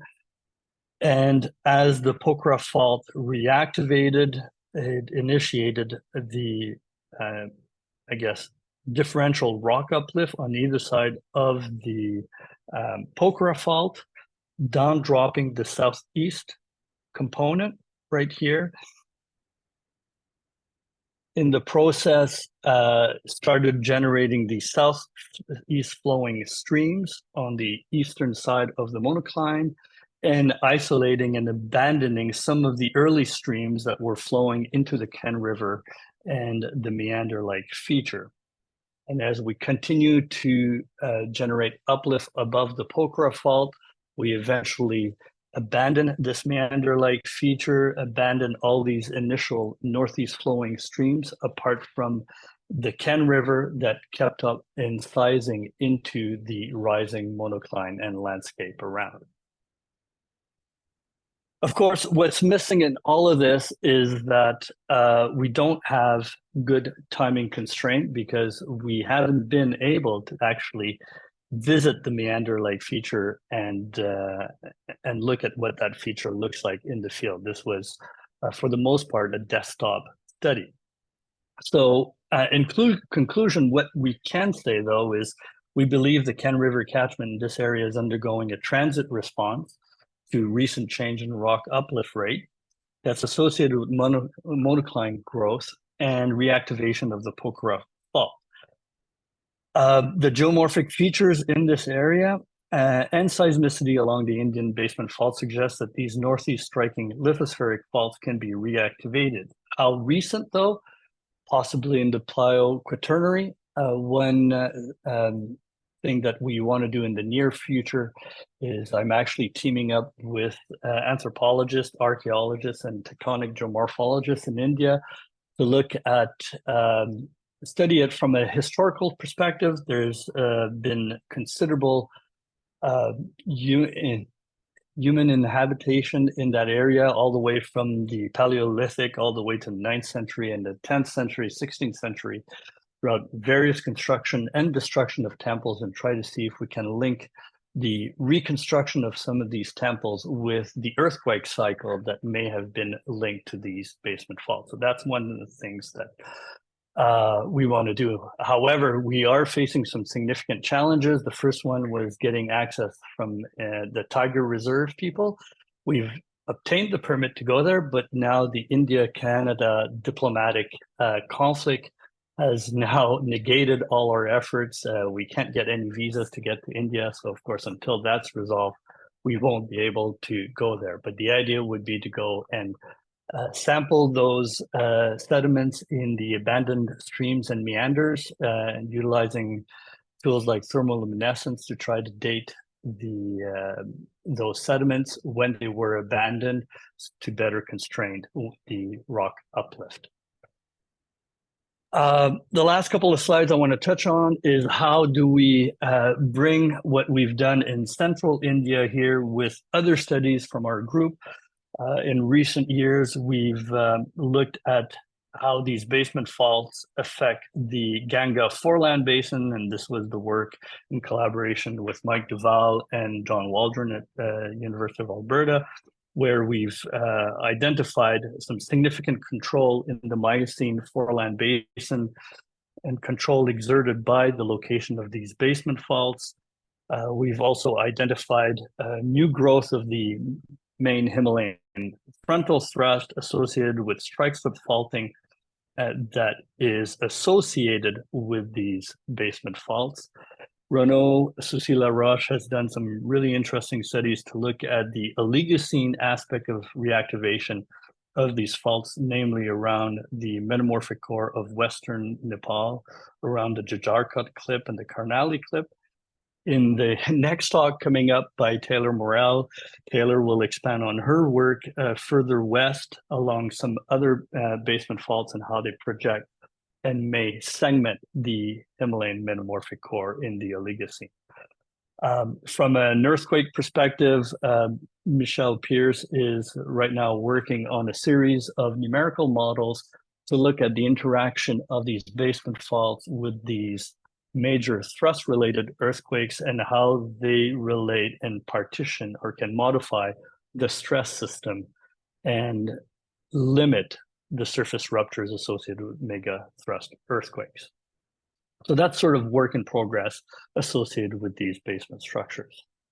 And finally, just as a sort of I guess a potential conceptual model that can link all of these features, there's been suggestion that these basement structures that are rooted in the Indian plate may project underneath the Himalayan system and Tibetan system and connect with potential lithospheric tears of the Indian lithosphere as it is being abducted underneath Asia, thereby nucleating and localizing strain associated with these Tibetan grabens. So the idea now is to try to see how we can read through the Himalayan or the orogenic edifice and get a sense of where these basement structures may lie underneath and what control they can have on partitioning of the evolving orogen. And one last thing we want to do is sort of export this approach to other systems. Daniela Garcia did some recent study on the development of the front neck arch associated with potential cross structures in the Grenville. Taylor will talk a little bit about her work now in North American Cordillera, looking at Precambrian basement structures and how that may interact with the Cordilleran metamorphic core. And finally, future work we're planning on targeting the Italian Apennines to look at basement structures there as well. That's it. Thank you. Good evening, everybody. Thank you so much to Dana, Renaud, and Lyal for organizing this virtual workshop. It's been super cool to get in touch and hear what other people are doing across Canada. So for the next couple of minutes, I'm going to continue to expand with this topic of recognizing reactivated Indian basement faults. But now I'm going to go back to metamorphism and focusing specifically on how we can use diaphanous metamorphism in the Himalayan metamorphic core, focusing in on far western Nepal. So this photo right here, which you guys just, this schematic diagram, which Laurent just introduced, highlights in the middle the Himalayan system. And so our research builds on the previous work of Renaud and Laurent in West Nepal, where we've been exploring the Himalayan metamorphic core to see if there's further evidence of reactivation of the inherited basement faults that was then recorded within the metamorphic record during the Eocene to Miocene. So the Himalayan orogen, as I said, is the yellow part of this diagram, sandwiched between the exposed Precambrian Indian plate, where the inherited basement faults have been recognized, and the Tibetan Plateau, where there are these active graben systems that Laurent was talking about, developing in line with the projection of the inherited basement faults. So between the active graben system to the north and the geomorphological evidence in India that Laurent presented, that indicates that these faults are currently or quite recently active. So now we'll dive back into the metamorphic record so we can begin to understand the full reactivation history of these structures and how they ultimately influence the evolution of the overlying orogenic system. So focusing on the geology of the Central Himalaya, this top map shows the country of Nepal. The Himalaya consists of 4 general lithotectonic units of Indian plate affinity that are broadly separated by major structures. The rest of today's talk, I'll just be focusing on the light pink of this map, which is the Himalayan metamorphic core, as we dive into the metamorphic record across Indian basement faults. These Indian basement faults are outlined by these brown dashed lines and are contained within the underthrusted Indian plate. So these basement faults are projected northwards beneath the orogen using gravity data. If we take a cross-sectional view through the Himalaya of Western Nepal from A to A prime, we can see that this entire system is south verging. The Indian plate is underthrusted along the basal detachment of the orogen, which is called the main Himalayan thrust, and it has a distinct ramp flat geometry along strike. We'll now focus for the rest of today, or the rest of this talk, on Western Nepal, with this star representing our main study area along the Seti Kola. So in Western Nepal, the seismic record, which is represented on this map by the red dots, highlights several pattern variations along strike. The seismic events occur on the ramps of the basal detachment, which is seen represented by this block diagram here. Therefore, we can use the current seismicity pattern changes to determine the current main Himalayan thrust geometry. Broadly speaking, in West Nepal, when the main Himalayan thrust geometry changes along strike, a tear fault is present, as highlighted in the pink on this block diagram here, which corresponds to the tear fault A in pink on the map. In West Nepal, there have been 2 documented tear faults, the one in pink, A, and a second one, the one outlined in purple in marked by B. So there is a different main Himalayan thrust, so basal detachment geometry on either side of these tear faults. Both tear faults in the main Himalayan thrust spatially correlate with the northwards projection of Indian basement faults. The development of the tear fault A in pink, Renaud and Laurent correlated with the reactivation of the Lucknow basement faults during the Oligocene to early Miocene by studying the differing metamorphic records of the comparable rocks in the Klippen along strike. Our current study investigates the hinterland metamorphic record on the western side of the tear fault B and the Great Boundary Basement Fault. We then compare our results to previously published studies on the eastern side along the Karnali transect. By establishing our study with a change in the main Himalayan thrust geometry, we can evaluate when the geometry developed, how it ultimately influenced the metamorphism of the overlying orogen, and the correlation with basement fault reactivation.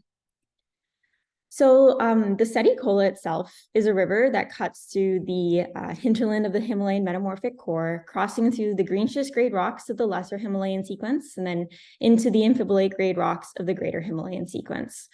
These rocks vary in terms of protolith, with the majority being metapolitic or paragneises, but the metamorphic grade does increase upsection, passing through the biotite, garnet, and kyanite in isogrades. The melt content also increases structurally to the north.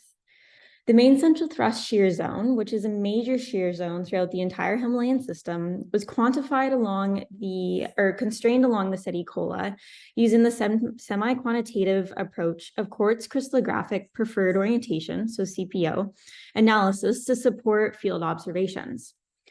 These example CPO stereo-nets I've provided show that below the main central thrust zone, there is no distinct fabric, but above the lower boundary of the main central thrust shear zone, there is a distinct CPO fabric indicating top to the south shearing. On the map itself, the main central thrust shear zone is demarked by these cross-hatchings. So to effectively compare the Seti Kola with the Karnali transect on the eastern side of the Great Boundary Basement Fault, we conducted phase equilibrium modeling to obtain peak metamorphic conditions. We used the phase equilibrium modeling software PurpleX, along with garnet isopleth modeling, and then supplemented our results with average PT calculations using the software TC-Com. The process we used was identical to the one used in the previously published work along the Karnali to reduce variability during comparison. So along the Seti Kola, the peak temperatures increase subsection and the peak pressures decrease subsection, following trends seen across the entire Himalaya. With the provided data points along the Carnally transect, temperatures also increase upsection. So therefore, the peak metamorphic conditions are comparable between the two transects. We also conducted monocyte petrochronology to constrain the age of peak metamorphism to compare between transects, the two transects on either side of the Great Boundary Fault.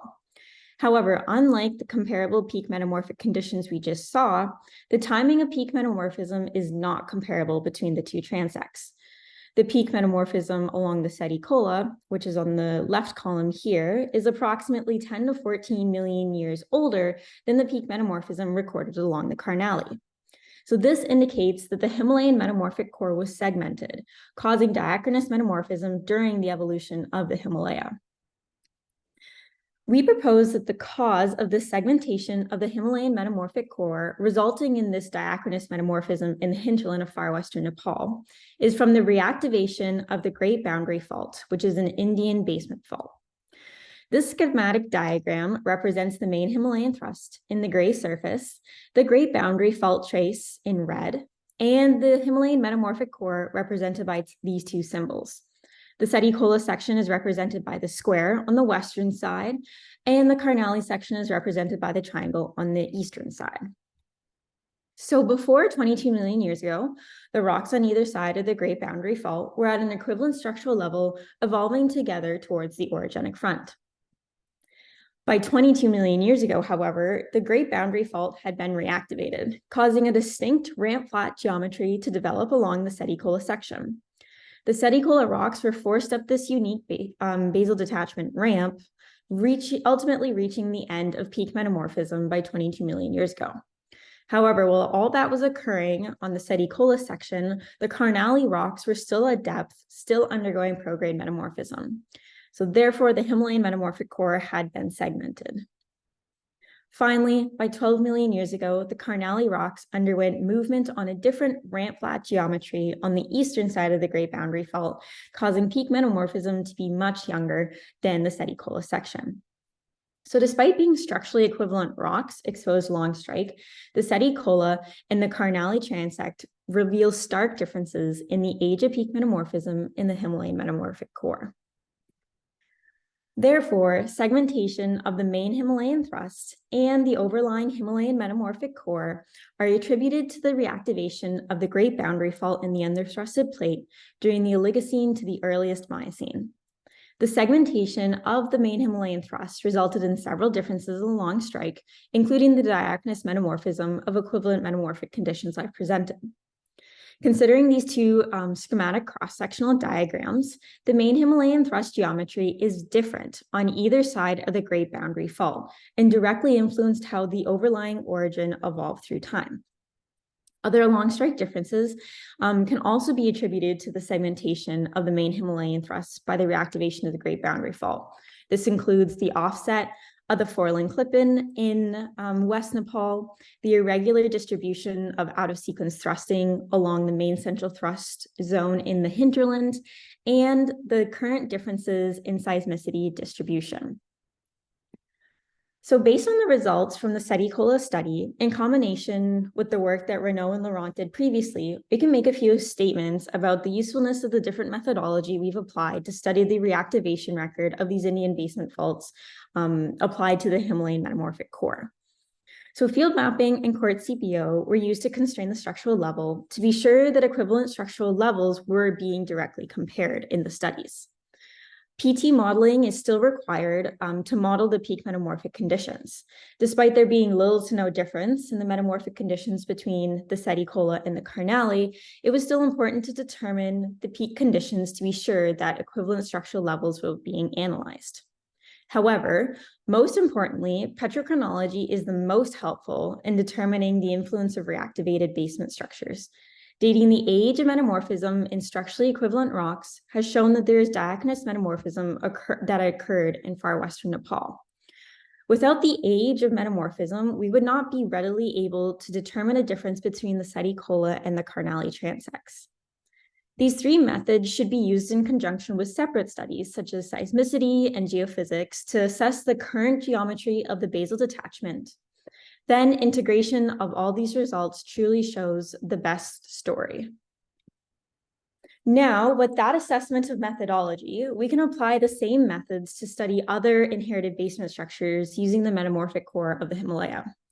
In addition to the Seti-Kola and the reactivation record of the Great Boundary Fault in West Nepal, we also have ongoing research elsewhere in the Central Himalaya. We are currently characterizing the metamorphic history in the Almora Clip in the foreland and along the Goriganga Valley in the hinterland of the Uttarakhand, India, Himalaya, to assess the reactivation record of a separate Indian basement fault, the Moradabad Fault.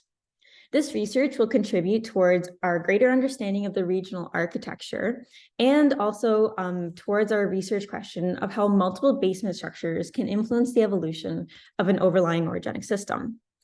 By studying these two additional transects, we can explore the potential reactivation record of the Moradabad basement fault during the development of the Himalayan metamorphic core, a cross strike in both the foreland and in the hinterland of the Himalaya. We decided on the Almora Clip in the foreland and the Goriganga Valley in the hinterland, as both transects will help to uncover the Moradabad fault's reactivation record. The Almora Clip transect took us on either side of the Moradabad basement fault projection, while the Goriganga Valley is to the west of the projection of the Moradabad basement fault and west of a proposed geometry change in the current main Himalayan flat ramp system. In these two different schematic cross-sections developed from geophysical data, there is again a geometry change in the main Himalayan thrust, likely indicating another tear fault between these two cross-section lines. We will compare the tectono-metamorphic history of the Almora Clip directly across the Moradabad Fault in the foreland, and then we will compare the tectono-metamorphic history of the Goriganga Valley with the hinterland in far west Nepal and along the Seti-Kola and even along the Karnali. So this past April, my field assistant, Daniela Garcia, and I had a successful field season along the Goriganga in the hinterland of Uttarakhand, India. And this was before there was the Canadian-Indian diplomatic issue. So no problems getting there in April. But in addition to the beautiful metamorphic rocks with beautiful kyanite, we also noticed some geomorphological features along the river valley. So on this left photograph here, Daniela is looking east across the river valley, where we documented these triangular facets that were only on the eastern side and continued northwards. Could a normal fault be developing along the Goriganga, similar to the east-west extension that's recorded in the Tibetan Plateau grabens that are related to the northwards projection of the Indian basement faults? Then, as a final touch, we wanted to take what we've learned about inherited basement faults from the Himalaya and apply it closer to home. In the subsurface of Alberta, several basement structures have been recognized through geophysical data, as seen on the right here, similar to what is seen in the Indian plate. We're in the process of studying the Priest River complex, which is a metamorphic core complex in the Omanika belt of northern Idaho that contains Laurentian basement rocks. We will then compare the Priest River complex to the northern well-studied metamorphic core complexes. We want to see if the basement structures that are mapped between the two exposures exert any influence on the development of the core complexes that is recorded in these rocks. So with that, I'd like to extend a thank you to the generous sponsors of this research and to all of you for your time tonight. I will now welcome any questions. Thank you very much, Schiller. There's one in the chat by Willem. Willem, do you want to ask it directly? Yeah, it's just I've been interested in the Himalayas since well, I started studying because my supervisors were one of the early they had expedition to the Himalaya in 1961. And talking about these thrust faults, and there's just there's so many names. Like there's the main frontal thrust, the outer frontal thrust, the main central thrust, the main boundary thrust. But it's different from the usage in North America, where we like the McConnell thrust. That's a frontal thrust, and the Bull thrust near Jasper. Or in Switzerland, they use local names, and it's a bit confusing in the Himalayas that they use this frontal.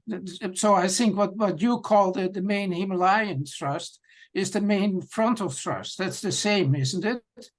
So I'll just throw this slide back up on the screen here with the cross section that so the basal detachment of the orogen is called the main Himalayan thrust, but it ruptures the surface as the main frontal thrust. And as the system evolved through time, all of these, so the main boundary thrust here, the main central thrust here, all of them used to root into the basal detachment, but as the system propagated southwards, the previous faults were abandoned and then new faults developed further south. Does that kind of help your question, or?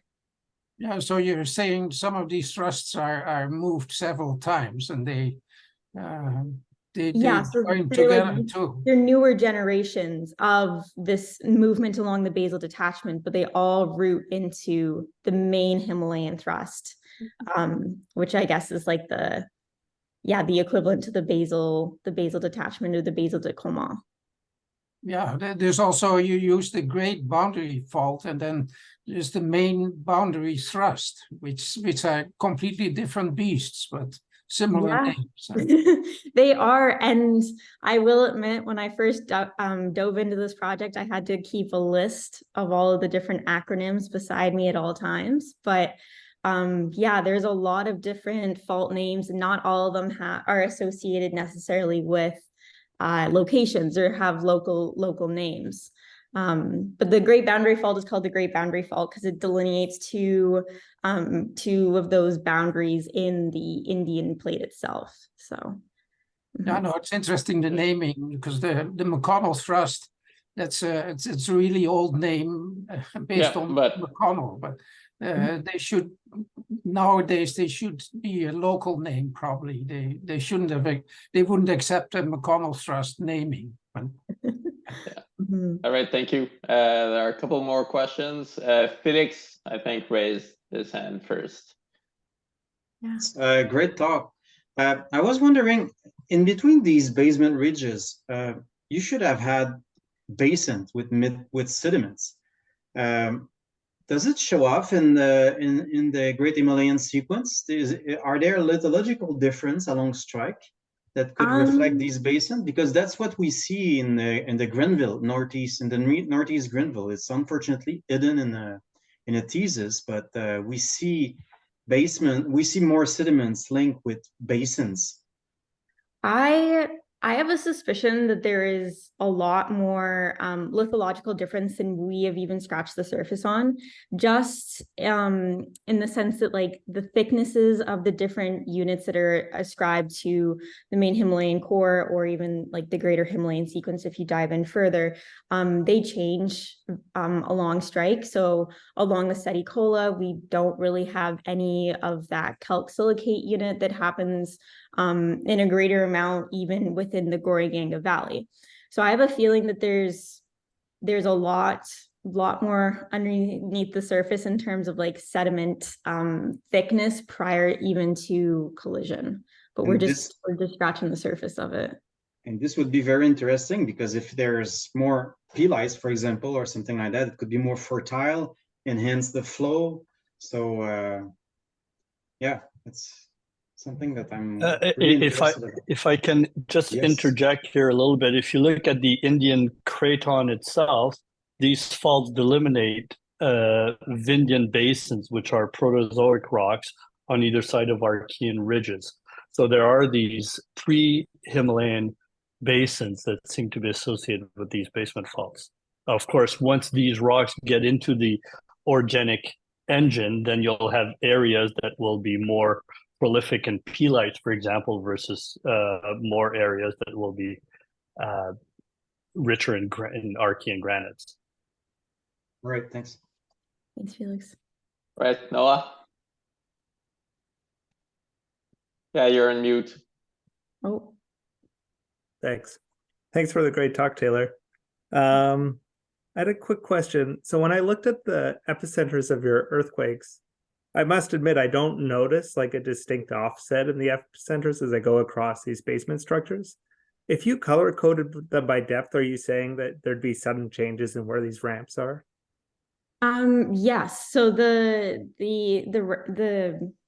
seismic events mostly occur along these ramps. So the really distinct changes between like this side of like the eastern side of the Tearfall A and the western side.